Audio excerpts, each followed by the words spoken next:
और यहाँ पे फर्स्ट ना प्रश्न है कि पानी का भारीपन किस विलय के कारण होता है।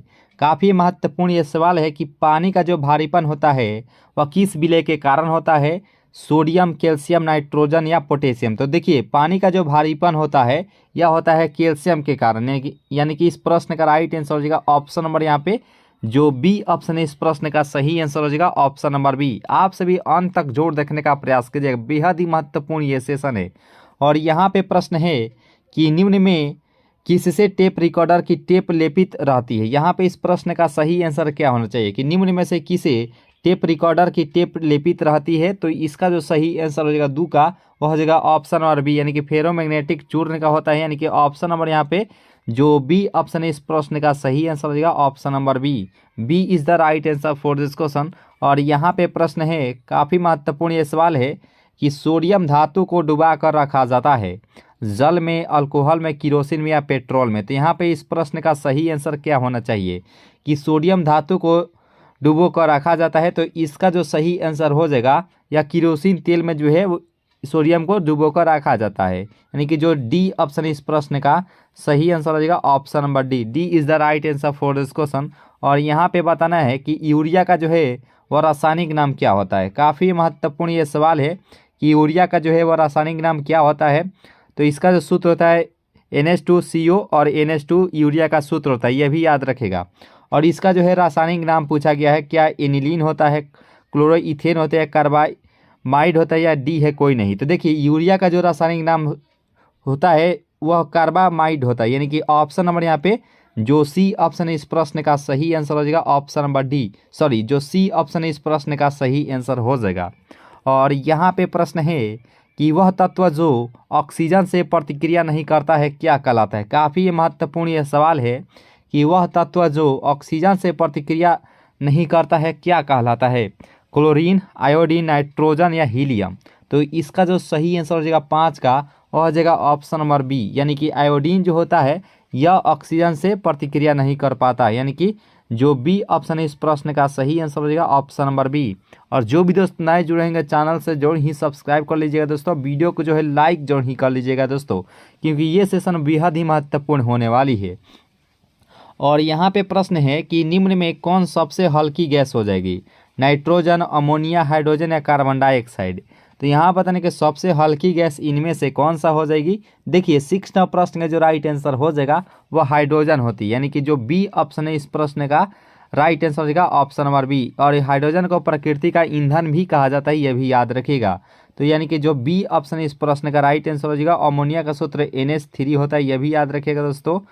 और यहाँ पे देखिए प्रश्न को कि मरकरी को किस धातु के पात्र में रखा जा सकता है। यहाँ पे इस प्रश्न का सही आंसर क्या होना चाहिए कि मरकरी को जो है वह किस धातु के पात्र में रखा जा सकता है, चांदी, सीसा, लोहा या एल्युमिनियम। तो इसका जो सही आंसर हो जाएगा देखिए लोहा, यानी कि आयरन के पात्र में जो है वह रखा जा सकता है। इसका राइट आंसर हो जाएगा option number C. C is the right answer for this question दोस्तों, क्योंकि जो मरकरी होता है वह आयरन के साथ जो है अभिक्रिया करके अमोल्गन नहीं बना सकता है, इसलिए जो है वह मरकरी को जो है वह लोहा के पात्र में रखा जाता है, यानी कि आयरन के पात्र में रखा जा सकता है, यानी कि जो सी ऑप्शन इस प्रश्न का राइट आंसर हो जाएगा। और यहाँ पे प्रश्न है कि निम्न में कौन जल से हल्का होता है, एल्यूमिनियम, सोडियम, मैग्नीज या मैग्नीशियम। तो यहाँ पे आपको चारों ऑप्शन को देख सकते हैं कि निम्न में कौन सा जो है वह जल से हल्का होता है। तो देखिए 8 प्रश्न का जो राइट आंसर हो जाएगा वह हो जाएगा ऑप्शन नंबर बी, यानी कि सोडियम जो होता है वह जल से भी हल्का होता है, यानी कि जो बी ऑप्शन है इस प्रश्न का राइट आंसर हो जाएगा। सोडियम को किरोसिन तेल में रखा भी जाता है। और यहाँ पे प्रश्न के सामान्य ट्यूबलाइट में कौन सी गैस होती है। काफ़ी महत्वपूर्ण ये सवाल है कि सामान्य ट्यूबलाइट में जो है वह कौन सी गैस भरी रहती है, यानी कि कौन सी गैस होती है। तो देखिए 9 प्रश्न का जो राइट आंसर हो जाएगा वह हो जाएगा ऑप्शन नंबर सी, आर्गन के साथ मरकरी वेपर भी जो है उसमें शामिल रहता है, यानी कि जो सी ऑप्शन है इस प्रश्न का सही आंसर हो जाएगा option number C. C is the right answer for this question. और यहाँ पे प्रश्न है मिल्क ऑफ मैग्नीशिया क्या होता है। यहाँ पे चारों ऑप्शन को आप देख सकते हैं कि मिल्क ऑफ मैग्नीशिया क्या होता है। देखिए 10 प्रश्न का जो राइट आंसर हो जाएगा वह हो जाएगा option number D, magnesium hydroxide होता है, यानी कि जो डी ऑप्शन है इस प्रश्न का राइट आंसर हो जाएगा option number D. D is the right answer for this question दोस्तों। और यहाँ पे प्रश्न है कि क्वार्ट्ज किससे बनता है। काफ़ी महत्वपूर्ण ये सवाल है कि क्वार्ट्ज जो है वह किससे बनता है। तो देखिए 11वां प्रश्न का जो राइट आंसर हो जाएगा वह सोडियम सिलिकेट से जो है वह बनता है, यानी कि जो डी ऑप्शन है इस प्रश्न का राइट आंसर हो जाएगा ऑप्शन नंबर डी। जो भी दोस्त नए जुड़े रहेंगे चैनल से और जरूर ही सब्सक्राइब कर लीजिएगा दोस्तों, और वीडियो को जो है लाइक जरूर ही कर लीजिएगा दोस्तों। और सोने के आभूषण बनाने में किस धातु को मिश्रित किया जाता है। यहाँ पे इसका राइट आंसर क्या होना चाहिए कि सोने के आभूषण बनाने में किस धातु को मिश्रित किया जाता है। तो इसका जो सही आंसर हो जाएगा 12 का हो जाएगा ऑप्शन नंबर डी, यानी कि कॉपर को उसमें शामिल किया जाता है, यानी कि जो डी ऑप्शन इस प्रश्न का राइट आंसर हो जाएगा। और सोने का जो मात्रा रहता है उसमें 22 कैरेट सोना रहता है, उसके बाद जो है कॉपर रहता है, और 24 कैरेट शुद्ध सोना का जो है वह 24 कैरेट का होता है, यह भी याद रखिएगा। तो इस प्रश्न का राइट आंसर हो जाएगा ऑप्शन नंबर डी। आइए दोस्तों नेक्स्ट ना प्रश्न को कवर करते हैं, और यहाँ पे 13वां प्रश्न है कि पोर्टलैंड सीमेंट का आविष्कार किसने किया था। तो यहाँ पे इस प्रश्न का सही आंसर क्या होना चाहिए कि पोर्टलैंड सीमेंट का आविष्कार जो है वह किसने किया था। Leonardo da Vinci, Davis Gesson, Joseph ऑस्पिडीन और पोर्सी एल स्पेंसर। तो यहाँ पे इसका जो सही आंसर हो जाएगा 13 का वह हो जाएगा ऑप्शन नंबर सी, यानी कि जोसेफ ऑस्पिडीन जो है इस प्रश्न का राइट आंसर हो जाएगा option number C is the right answer for this question. और यहाँ पे बताना है कि सबसे भारी धातु इनमें से कौन सा हो जाएगा। लिथियम हो जाएगा, ऑस्मियम, सिल्वर या आयरन। तो यहाँ बताना कि सबसे भारी धातु इनमें से कौन सा हो जाएगा। तो 14वां प्रश्न का जो राइट आंसर हो जाएगा ऑप्शन नंबर बी। ऑस्मियम जो है वह सबसे भारी धातु के रूप में होते हैं, यानी कि जो बी ऑप्शन है इस प्रश्न का सही आंसर हो जाएगा option number B is the right answer for this question. इसका जो है पीडीएफ अगर लेना चाहते हैं तो पीडीएफ आपको टेलीग्राम ग्रुप से ज्वाइन होते हैं, तो वहाँ से आप पीडीएफ डाउनलोड करके आप कभी भी प्रैक्टिस कर सकते हैं दोस्तों। और यहाँ पे बताना कि प्याज एवं लहसुन में गंध किसके कारण होता है। काफ़ी महत्वपूर्ण ये सवाल है कि प्याज एवं लहसुन में गंध किसके कारण होता है। सोडियम के कारण होता है, या पोटेशियम, या लिथियम, या क्लोरीन। तो इसका जो सही आंसर हो जाएगा 15 का वह होता है पोटेशियम के कारण संभव हो पाता है, यानी कि जो बी ऑप्शन है इस प्रश्न का राइट आंसर हो जाएगा option number B is the right answer for this question. और यहाँ पे बताना है कि हाइड्रोकार्बन का प्राकृतिक स्रोत क्या होता है। काफ़ी महत्वपूर्ण ये सवाल है कि हाइड्रोकार्बन का प्राकृतिक स्रोत क्या होता है। कच्चा तेल, जीव भार, कार्बोहाइड्रेट्स या कोयला। तो देखिए इसका जो सही आंसर हो जाएगा वह हो जाएगा क्या होना चाहिए दोस्तों। तो यह होता है कच्चा तेल, यानी कि जो ए ऑप्शन है इस प्रश्न का राइट आंसर होगा ऑप्शन नंबर ए जो इस प्रश्न का राइट आंसर होना चाहिए, जो कि राइट आंसर हो जाएगा ऑप्शन नंबर ए। और यहाँ पे प्रश्न है कि किस गैस का प्रयोग सिगरेट लाइटर में होता है। यहाँ पे ब्यूटेन, मीथेन, प्रोपेन या रेडॉन। तो यहाँ पे इसका राइट आंसर क्या होना चाहिए कि किस गैस का प्रयोग जो है सिगरेट लाइटर के रूप में किया जाता है। तो इसका जो सही आंसर हो जाएगा 17 का वह हो जाएगा ऑप्शन नंबर ए। ब्यूटेन जो है इस प्रश्न का सही आंसर हो जाएगा ऑप्शन नंबर ए जो है इस प्रश्न का सही आंसर हो जाएगा। और यहाँ पे 58वां प्रश्न है कि सिरका जो है किसका जलीय विलयन होता है। नींबू के रस का, ऑक्सीजन के अम्ल का, हाइड्रोक्लोरिक अम्ल का, या एसिटिक एसिड का। तो यहाँ बताने कि सिरका जो है वह किसका जलीय विलयन होता है। तो इसका जो सही आंसर हो जाएगा वह हो जाएगा ऑप्शन नंबर यहाँ पे जो डी ऑप्शन है एसिटिक एसिड का, जो कि राइट आंसर हो जाएगा ऑप्शन नंबर डी जो है इस प्रश्न का राइट आंसर हो जाएगा। और एक क्वेश्चन जो है आपके लिए है कि प्रकाश वर्ष किसका मात्रक होता है। कमेंट बॉक्स से आपका जरूर ही आंसर आना चाहिए दोस्तों कि प्रकाश वर्ष जो है वह किसका मात्रक होता है।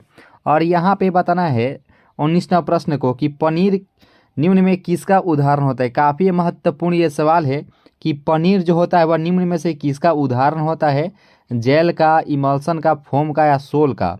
तो देखिए इसका जो सही आंसर हो जाएगा यहाँ पे 19 का वह हो जाता है जेल का। ठीक है, जेल जो है इस प्रश्न का सही आंसर हो जाएगा ऑप्शन नंबर ए जो है इस प्रश्न का राइट आंसर हो जाएगा। और उम्मीद करते हैं आप सभी आंसर भी बता दिए होंगे कि प्रकाश वर्ष किसका मात्रक होता है। तो जो भी दोस्त दूरी बताए हैं उनका राइट आंसर हो जाएगा। ठीक है, दूरी का जो है वह मात्रक प्रकाश वर्ष ही होता है। और एक प्रकाश वर्ष कितने किलोमीटर के बराबर होता है, तो हम थोड़ा सा बताने का प्रयास करेंगे दोस्तों कि 9.46 गुने 10 के पावर 12 किलोमीटर के बराबर होता है। ठीक है, एक प्रकाश वर्ष बराबर।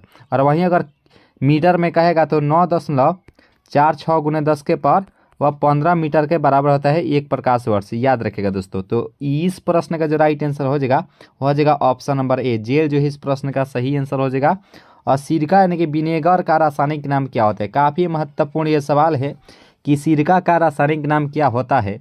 तो butanoic acid, acetic acid, propanoic acid या मेथेनोइक एसिड। तो देखिए सिरका का जो है रासायनिक नाम जो हो जाएगा यहाँ पे वह हो जाएगा ऑप्शन नंबर बी, यानी कि एसिटिक एसिड जो है इस प्रश्न का सही आंसर हो जाएगा ऑप्शन नंबर, यहाँ पे जो बी ऑप्शन है इस प्रश्न का सही आंसर हो जाएगा ऑप्शन नंबर बी। और एक क्वेश्चन आप सभी के लिए है दोस्तों कि बैक्टीरिया की खोज किसके द्वारा किया गया था दोस्तों, यानी कि जीवाणु का खोज जो है वह किसके द्वारा की गई थी दोस्तों। कमेंट बॉक्स में आपका आंसर जरूर ही आना चाहिए दोस्तों कि बैक्टीरिया की खोज जो है वह किसके द्वारा किया गया था।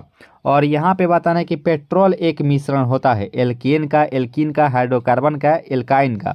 तो यहाँ पे 21 नंबर प्रश्न का सही आंसर क्या होना चाहिए कि पेट्रोल एक मिश्रण होता है। देखिए 21 नंबर प्रश्न का जो राइट आंसर हो जाएगा यह होता है हाइड्रोकार्बन का, यानी कि जो डी ऑप्शन है इस प्रश्न का सही आंसर हो जाएगा ऑप्शन नंबर डी। डी जो इस प्रश्न का सही आंसर हो जाएगा।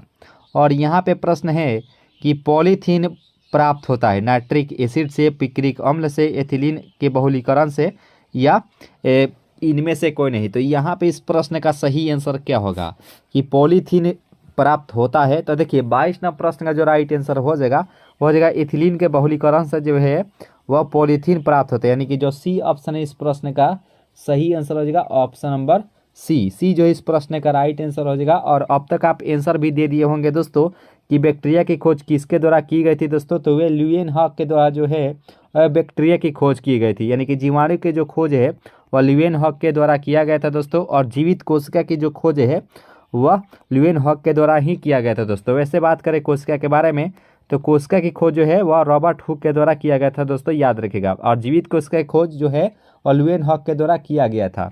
तो यहाँ पॉलीथीन जो प्राप्त होता है वह एथिलीन के बहुलीकरण से जो है वह प्राप्त होता है, यानी कि जो सी ऑप्शन है इस प्रश्न का सही आंसर हो जाएगा। तो चलिए दोस्तों नेक्स्ट प्रश्न कवर करते हैं। सेशन अगर यहाँ तक अगर अच्छी लगी हो तो 1 लाइक जरूर ही कीजिएगा दोस्तों, और अगर चांस अगर नए जुड़े हो तो जरूर ही सब्सक्राइब कर लीजिएगा दोस्तों, ठीक है। और अपने दोस्तों में भी जो है वीडियो को शेयर जरूर करने का प्रयास कीजिएगा। और यहाँ पे 23 नंबर प्रश्न को देखिए कि किस संश्लेषित रेशा को कृत्रिम सिल्क के नाम से भी जाना जाता है, कॉटन, रेयन, टेरिलिन या नायलॉन। तो यहाँ पे इस प्रश्न का सही आंसर क्या होना चाहिए कि किस संश्लेषित रेशा को जो है कृत्रिम सिल्क के नाम से जाना जाता है। तो 23 नंबर प्रश्न का जो राइट आंसर हो जाएगा वह हो जाएगा रेयन। रेयन जो है इस प्रश्न का सही आंसर हो जाएगा ऑप्शन नंबर जो बी ऑप्शन है इस प्रश्न का सही आंसर हो जाएगा। और ये क्वेश्चन आप सभी के लिए है दोस्तों कि ध्वनि की जो गति होती है वह धीमी किस में होती है। ध्वनि की जो गति होती है वह निम्न में किस में कम होती है, क्या हवा में होती है, ठोस में होती है या निर्वात में होती है। कमेंट बॉक्स से आपका आंसर जो ही आना चाहिए कि ध्वनि का जो गति होती है वह धीमी किस में होती है, हवा में, निर्वात में या ठोस में। और यहाँ पे बताना है कि नाइलॉन है पॉलीएमाइड, पॉलीएस्टर, पॉलीप्रोपिलीन या पॉलीएथिलीन। तो यहाँ बताना है कि नाइलॉन जो है वह क्या होता है। तो देखिए 24 नंबर प्रश्न का जो राइट आंसर हो जाएगा पॉलीएमाइड होता है, यानी कि जो ए ऑप्शन है इस प्रश्न का सही आंसर हो जाएगा ऑप्शन नंबर ए। और जो ध्वनि की जो गति जो धीमी होती है वह हवा में कमी होती है, ठीक है। आपका आंसर जो ही आना चाहिए हवा। तो ध्वनि की जो गति धीमी होती है वह हवा में होती है और सबसे अधिक किस में होती है तो वह ठोस में होती है, जो कि ध्वनि का वेग सर्वाधिक जो होता है वह ठोस में होता है, ये भी याद रखिएगा। और यहाँ पे बताएं कार्बन का क्रिस्टलीय रूप इनमें से कौन सा हो जाएगा। तो काजल, लकड़ी का कोयला। चलिए और ऑप्शन को देख लेते हैं। तो यह प्रश्न आप सही से देख लीजिए कि कार्बन का क्रिस्टलीय रूप होता है, और सी है एंथ्रासाइट और डी है यहाँ पे हीरा। तो इसका जो सही आंसर हो जाएगा कार्बन क्रिस्टलीय रूप होता है हीरा, यानी कि जो डी ऑप्शन है इस प्रश्न का राइट आंसर हो जाएगा। हीरे के बारे में जानते ही हैं दोस्तों 2.42 होता है हीरा का अपवर्तनांक होता है क्रांति कोण 24.41 डिग्री होता है हीरा का क्रांति कोण। और हीरा का sp3 प्रसंकरण होता है, हाइब्रिडाइजेशन भी होता है। तो इस प्रश्न का राइट आंसर हो जाएगा ऑप्शन नंबर डी। और यहाँ पे बताना है कि कांच किसका मिश्रण होता है। काफ़ी महत्वपूर्ण ये सवाल है कि कांच जो है वह किसका मिश्रण होता है। देखिए 26 नंबर प्रश्न का जो राइट आंसर हो जाएगा बालू और सिलिकेट का जो है वह मिश्रण होता है, यानी कि जो सी ऑप्शन है इस प्रश्न का सही आंसर हो जाएगा option number C. C is the right answer for this question दोस्तों। आइए दोस्तों नेक्स्ट प्रश्न को कवर करते हैं, जो कि काफ़ी महत्वपूर्ण ये सवाल है कि डायनामाइट में मुख्य रूप से पाया जाता है। काफ़ी महत्वपूर्ण ये सवाल है कि डायनामाइट में मुख्य रूप से पाया जाता है। TNP, RDX, पिक्रिक एसिड या नाइट्रिक ग्लिसरीन। तो देखिए डायनामाइट की बात करें तो इसमें जो है नाइट्रोग्लिसरीन पाया जाता है, यानी कि इस प्रश्न का सही आंसर हो जाएगा ऑप्शन नंबर यहाँ पे जो सी ऑप्शन है, इस प्रश्न का सही आंसर हो जाएगा। जो इस सी के साथ जा रहे हैं उनका बिल्कुल सही आंसर हो जाएगा। और यहाँ पे देखिए प्रश्न को कि किस अम्ल में जो है वह ऑक्सीजन नहीं होता है। काफ़ी महत्वपूर्ण ये सवाल है कि किस अम्ल में जो है वह ऑक्सीजन नहीं होता है। सल्फ्यूरिक एसिड है, H2SO4, नाइट्रिक एसिड या हाइड्रोक्लोरिक अम्ल या उपरोक्त सभी। तो देखिए यहाँ बताना है कि किस अम्ल में ऑक्सीजन नहीं होता है, तो ये हाइड्रोक्लोरिक अम्ल में जो है वह ऑक्सीजन नहीं होता है। तो इसका जो सही आंसर हो जाएगा, क्योंकि हाइड्रोक्लोरिक अम्ल HCl होता है, ठीक है, तो इसमें ऑक्सीजन तो है ही नहीं। और H2SO4 ये होता है, इसमें ऑक्सीजन है, और इससे नाइट्रिक अम्ल में भी जो है वो ऑक्सीजन होता है, लेकिन हाइड्रोक्लोरिक अम्ल में जो है वो ऑक्सीजन नहीं होता है। इस प्रश्न का राइट आंसर हो जाएगा ऑप्शन नंबर यहाँ पे जो सी ऑप्शन है, इस प्रश्न का सही आंसर हो जाएगा।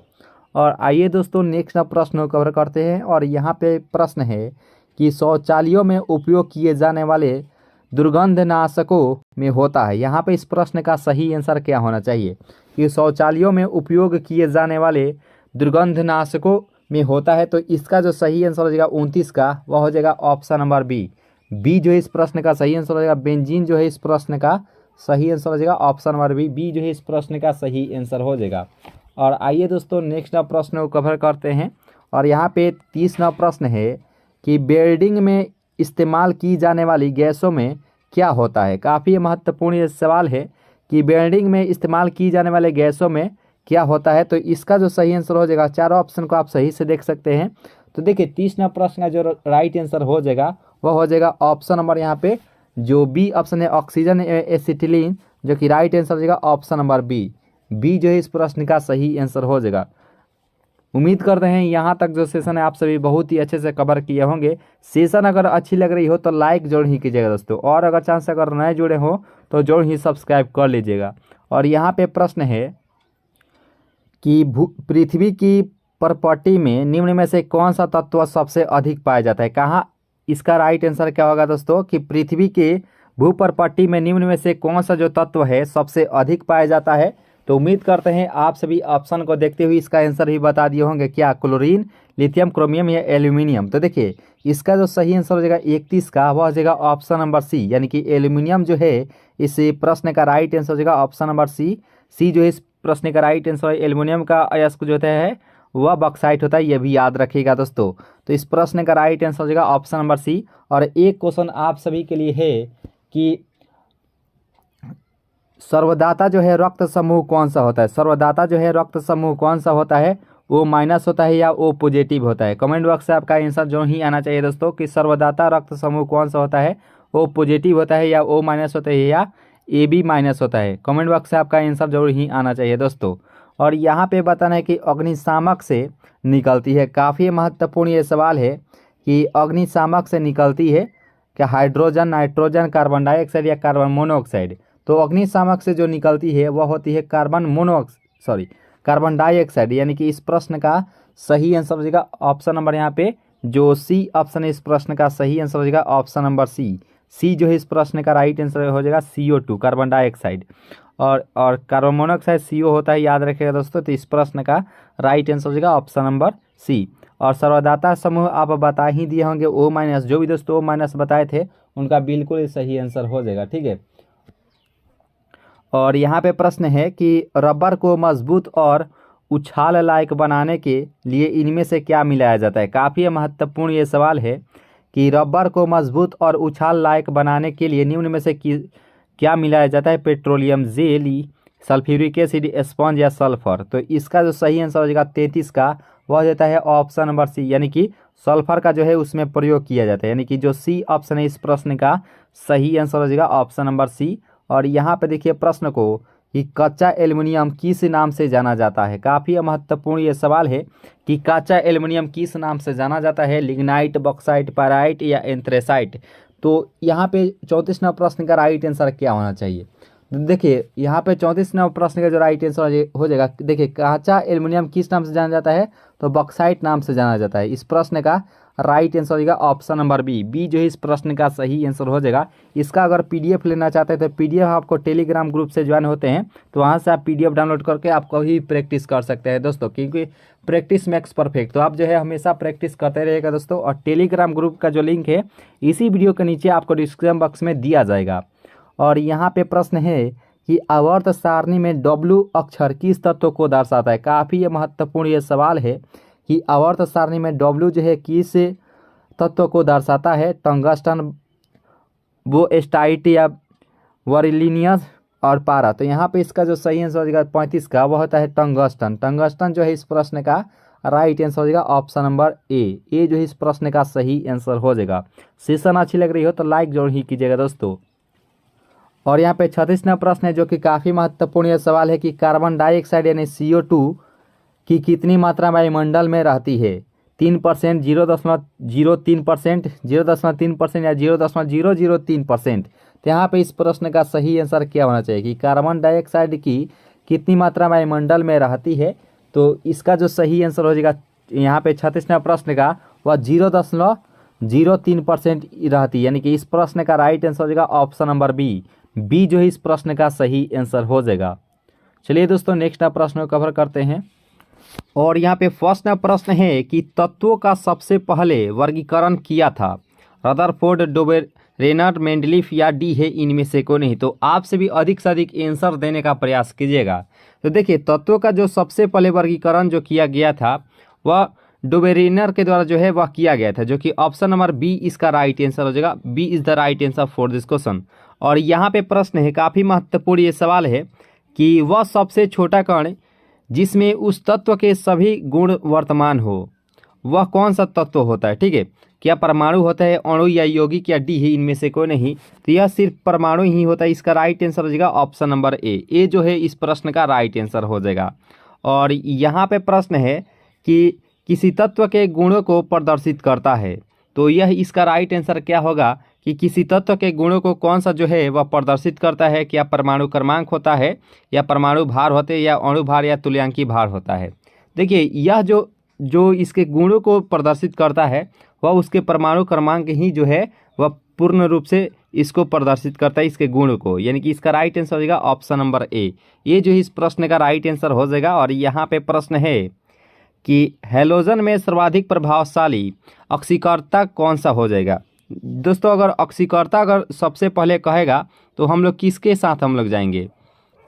तो देखिए दोस्तों इसमें क्या अगर ऑक्सीकरण अगर रहता तो ये फ्लोरीन जो है इस प्रश्न का राइट आंसर हो जाएगा। अगर वहीं पर अगर अवकरण रहता अवकरण तो वहाँ पे हम लोग आयोडीन के साथ जाते दोस्तों। अवकरण रहता तो आयोडीन होता। अगर यहाँ पे प्रश्न में ऑक्सीकरण है तो फ्लोरीन जो है इस प्रश्न का राइट आंसर हो जाएगा। इसे हम लोग जो है हैलोजन तत्व के नाम से भी जानते हैं, यानी कि वर्ग 17 के तत्वों को हैलोजन ग्रुप के नाम से भी जाना जाता है। और यहाँ पे जो ब्रोमीन आप देख रहे होंगे आप सभी को मालूम होगा कि अधातु रहते हुए भी यह जो है कमरे के ताप पर जो है यह द्रव अवस्था में पाया जाता है। तो इसका जो राइट आंसर हो जाएगा वह ऑप्शन नंबर जो सी है इस प्रश्न का सही आंसर हो जाएगा। और यहाँ पे 5वां प्रश्न है कि स्वर्ण किस पदार्थ में घुल जाता है। यानी कि यहाँ पे जो सोना होता है आप लोग जब आभूषण बनवाने जब जाते होंगे तो वहाँ पे एक कटोरी टाइप इस प्रकार से आप देखते होंगे। तो उसमें जो है इस कटोरी में कौन सा जो है वह पदार्थ रहता है। तो क्या हाइड्रोक्लोरिक अम्ल रहता है, नाइट्रिक अम्ल रहता है, एक्वारेजिया रहता है या एसिटिक अम्ल रहता है। तो जो उस कटोरी में जो अम्ल रहता है तो उसमें देखिए जो जब सोना किस पदार्थ में घुल जाता है तो वह उसमें जो है वह रहता है एक्वारेजिया, जो कि इस प्रश्न का राइट आंसर हो जाएगा ऑप्शन नंबर सी जो इस प्रश्न का राइट आंसर हो जाएगा। अगर 20 से 25 मिनट अगर उस अम्ल में अगर रख दिया जाए अगर सोना को तो वह सीधा पिघल कर जो है द्रव अवस्था में जो है वह हो जाता है। तो इसका राइट आंसर हो जाएगा ऑप्शन नंबर सी। और यहाँ पे प्रश्न है कि सीने बार किसका अयस्क होता है। तो यहाँ पे इसका राइट आंसर क्या होगा दोस्तों कि सीने बार जो है वह किसका अयस्क होता है। तो इसका जो राइट आंसर हो जाएगा 6 का वह पारा का होता है। इसका राइट आंसर हो जाएगा ऑप्शन नंबर ए। और पारा का एक खास बात होता है कि यह जो है धातु रहते हुए भी जो है कमरे के ताप पर जो है वह द्रव अवस्था में पाया जाता है। पारा जो है इस प्रश्न का राइट आंसर हो जाएगा। और यहाँ पर देख सकते हैं कि 7वां प्रश्न क्या कह रहा है कि पटाखों के फटने के बाद दिखाई देने वाला चमकीला रंग किसके कारण होता है। तो सोडियम होता है, गंधक होता है, मैग्नीशियम या स्ट्रांसियम होता है। तो यहाँ पे 4 ऑप्शन आपको दिया गया है। तो इसका राइट आंसर क्या होगा कि पटाखों के फटने के बाद दिखाई देने वाला चमकीला रंग किसके कारण होता है। तो इस प्रश्न का जो राइट आंसर होने वाला है वह इसका राइट आंसर हो जाएगा ऑप्शन नंबर डी, यानी कि स्ट्रांसियम जो है इस प्रश्न का सही आंसर हो जाएगा। डी इसका जो है वह सही आंसर हो जाएगा। और यहाँ पे प्रश्न आप देख रहे होंगे कि किसके निष्कर्षण हेतु साइनाइड विधि प्रयुक्त होता है। यहाँ पे चांदी, मैंगनीज, तांबा और जास्ता यहाँ पे दिया गया है। तो इस प्रश्न का राइट आंसर क्या होगा कि किसके निष्कर्षण हेतु साइनाइड विधि का जो है प्रयुक्त होती है। तो इसका जो सही आंसर हो जाएगा 8 का, वह इसका राइट आंसर हो जाएगा चांदी। चांदी जो है इस प्रश्न का राइट आंसर हो जाएगा। और यहाँ पे चांदी की एक खास बात होती है, यह विद्युत का सबसे अच्छा चालक भी होता है। विद्युत का जो है वह सबसे अच्छा जो चालक होता है वह चांदी ही होता है, याद रखिएगा। तो इस प्रश्न का राइट आंसर हो जाएगा ऑप्शन नंबर ए। अगर इस सीरीज को दोस्तों अच्छे से तैयारी कर लेते हैं तो विज्ञान सेक्शन से आपसे जो है एक भी प्रश्नोत्तर छूटने वाले नहीं है दोस्तों। इसके अंदर से ही जो है आपके एग्जाम में आने वाले हैं। तो आप सभी निश्चिंत रहिए और यहीं से जो है आपके एग्जाम में आने वाले हैं। और यहाँ पे प्रश्न है कि नाइट्रोजन का विस्फोटक यौगिक कौन सा हो जाएगा। अगर इसका जो है पीडीएफ लेना चाहते हैं, यानी कि पीडीएफ लेकर आप प्रैक्टिस करना चाहते हैं, तो टेलीग्राम ग्रुप का जो लिंक है आपको डिस्क्रिप्शन बॉक्स में दिया जाएगा। वहां से आप टेलीग्राम ग्रुप से ज्वाइन होकर इसका पीडीएफ जो है डाउनलोड करके आप प्रैक्टिस कर सकते हैं कभी भी दोस्तों, ठीक है। तो आप पीडीएफ जरूर ही डाउनलोड करके प्रैक्टिस कर लीजिएगा। इससे क्या होगा कि आपको 100 to 100% जो है आपको याद हो जाएगा। और यहाँ पे प्रश्न था कि नाइट्रोजन का विस्फोटक यौगिक इनमें से कौन सा हो जाएगा। जब भी दोस्तों इस प्रकार से क्वेश्चन रहेगा कि नाइट्रोजन का विस्फोटक यौगिक इनमें से कौन सा हो जाएगा, तो इसका जो सही आंसर हो जाएगा 9 का, वह हो जाएगा ऑप्शन नंबर ए, NCl3 होता है, NCl3, जो कि इस प्रश्न का राइट आंसर हो जाएगा ऑप्शन नंबर ए जो इस प्रश्न का सही आंसर हो जाएगा। और ये क्वेश्चन जो है वह एग्जाम में पूछा जाता है कि विद्युत हीटर में वह किस तार का जो है वह प्रयुक्त किया जाता है। हीटर में जो है वह किस तार का प्रयुक्त किया जाता है। कमेंट बॉक्स में आपका आंसर जरूर ही आना चाहिए कि विद्युत हीटर में किस तार का जो है वह प्रयुक्त किया जाता है। और यहाँ पे 10वां प्रश्न भी आपके सामने आ चुका है कि हवा के वास्तविक जलवाष्प की मात्रा को क्या कहते हैं। तो यहाँ पे इसका राइट आंसर क्या होगा दोस्तों कि हवा के वास्तविक जलवाष्प की मात्रा को क्या कहते हैं। तो इसका 10 का राइट आंसर जो हो जाएगा वह परम आर्द्रता कहते हैं। इसका जो सही आंसर हो जाएगा वह ऑप्शन में जो यहाँ पे जो डी है इस प्रश्न का राइट आंसर हो जाएगा। और यहाँ पे प्रश्न है कि मानव निर्मित प्रथम रेशा कौन सा था, यानी कि जो मानव के द्वारा जो निर्मित किया गया था रेशा वह इनमें से कौन सा हो जाएगा। तो इसका जो सही आंसर हो जाएगा 11th का, वह हो जाएगा नाइलॉन। नाइलॉन जो है इस प्रश्न का सही आंसर हो जाएगा। जो बी ऑप्शन है इस प्रश्न का राइट आंसर हो जाएगा। और यहाँ पे 150 डिग्री सेल्सियस तक गर्म होने पर यूरिया देता है। आपको याद होगा कि सबसे पहले जो है वह यूरिया का जो है वह प्रयोगशाला में ज्ञात किया गया था दोस्तों, याद रखिएगा। यूरिया का जो है सबसे पहले प्रयोगशाला में ज्ञात किया गया था। और यहाँ पे इसका राइट आंसर क्या होगा कि 150 डिग्री सेल्सियस तक गर्म होने पर यूरिया देता है। तो इसका जो सही आंसर हो जाएगा 12 का, वह वायुरेट जो है इस प्रश्न का राइट आंसर हो जाएगा, जो कि डी जो है इस प्रश्न का सही आंसर हो जाएगा। और यहाँ पे प्रश्न है कि रेडियोथेरेपी में उपयोग होने वाले नोबल गैस इनमें से कौन सा हो जाएगा। यहाँ पे इस प्रश्न का राइट आंसर क्या होगा कि रेडियोथेरेपी में उपयोग होने वाली नोबल गैस इनमें से कौन सा हो जाएगा। तो इसका जो सही आंसर हो जाएगा यहाँ पे 13वां प्रश्न का, वह हो जाएगा ऑप्शन नंबर बी, यानी कि रेडॉन जो है इस प्रश्न का सही आंसर हो जाएगा। जो यहाँ पे जो बी ऑप्शन है इस प्रश्न का राइट आंसर हो जाएगा। और यहाँ पे 14वां प्रश्न है कि नाभिकीय विखंडन को सर्वप्रथम प्रयोगात्मक तरीके से देखा गया था। तो इसका जो राइट आंसर हो जाएगा, यहाँ पे प्रश्न है कि नाभिकीय विखंडन को सर्वप्रथम प्रयोगात्मक तरीके से देखा गया था। तो ये स्ट्रासमस द्वारा जो है इस प्रश्न का राइट आंसर हो जाएगा। ऑप्शन नंबर यहाँ पे जो बी ऑप्शन है इस प्रश्न का राइट आंसर हो जाएगा। जो कि नाभिकीय विखंडन किस में होता है, तो परमाणु जो बम होता है, परमाणु बम, वह नाभिकीय विखंडन पर जो है वह कार्य करता है। और सूर्य का जो प्रकाश है वह नाभिकीय संलयन पर जो है वह कार्य करता है, यानी कि हाइड्रोजन बम जो है वह भी नाभिकीय संलयन पर ही कार्य करता है। और परमाणु बम जो है नाभिकीय विखंडन पर कार्य करता है, याद रखिएगा। तो इस प्रश्न का जो राइट आंसर हो जाएगा ऑप्शन नंबर बी। और यहाँ पे 15वां प्रश्न है कि जास्ता जो है निम्न मिश्र धातु में उपस्थित नहीं है। यहाँ पे उपस्थित नहीं पूछा गया है, तो यहाँ पे इसका जो सही आंसर हो जाएगा वह इसका राइट आंसर हो जाएगा कांसा। कांसा जो है इस प्रश्न का राइट आंसर हो जाएगा। 15वां प्रश्न का जो राइट आंसर हो जाएगा वह हो जाएगा ऑप्शन नंबर बी। और एक क्वेश्चन दोस्तों पूछ लिया जाता है कि पीतल का मिश्र धातु कौन कौन सा होता है। तो एक आपको याद होगा कि पिताजी अगर याद होगा तो आप सभी को पीतल का जो है मिश्र धातु आराम से जो है वह याद हो जाएगा। पी से पीतल, त से तांबा और ज से जास्ता, यानी कि पीतल का जो मिश्र धातु हो जाएगा वह तांबा और जास्ता हो जाएगा, याद रखिएगा। तो पी से पीतल, त से तांबा और ज से जास्ता, यानी कि पीतल का जो मिश्र धातु हो जाएगा वह तांबा और जास्ता ही होता है, याद रखिएगा। और यहाँ पे प्रश्न 16वां प्रश्न आप देख रहे होंगे स्क्रीन पर, जो कि काफ़ी महत्वपूर्ण ये सवाल है कि निम्न में सर्वाधिक परिस्थिति अनुकूलन ईंधन कौन सा हो जाएगा। तो यहाँ पे इसका राइट आंसर क्या होगा दोस्तों कि सर्वाधिक परिस्थिति अनुकूलन ईंधन इनमें से कौन सा हो जाएगा। तो यहाँ पे 16वां प्रश्न का जो राइट आंसर हो जाएगा वह हाइड्रोजन इसका राइट आंसर हो जाएगा। हाइड्रोजन जो है इस प्रश्न का राइट आंसर हो जाएगा और इसे जो है भविष्य का ईंधन भी कहा जाता है, ठीक है। तो हाइड्रोजन जो है इस प्रश्न का राइट आंसर हो जाएगा। और यहाँ पे 17वां प्रश्न भी आप सभी के सामने उपस्थित हो चुका है कि त्वरित चालक निर्मित होते हैं तांबा से, एल्यूमिनियम से, लोहा से या इस्पात से। तो यहाँ पे बताना है कि त्वरित चालक जो है वह निर्मित होते हैं।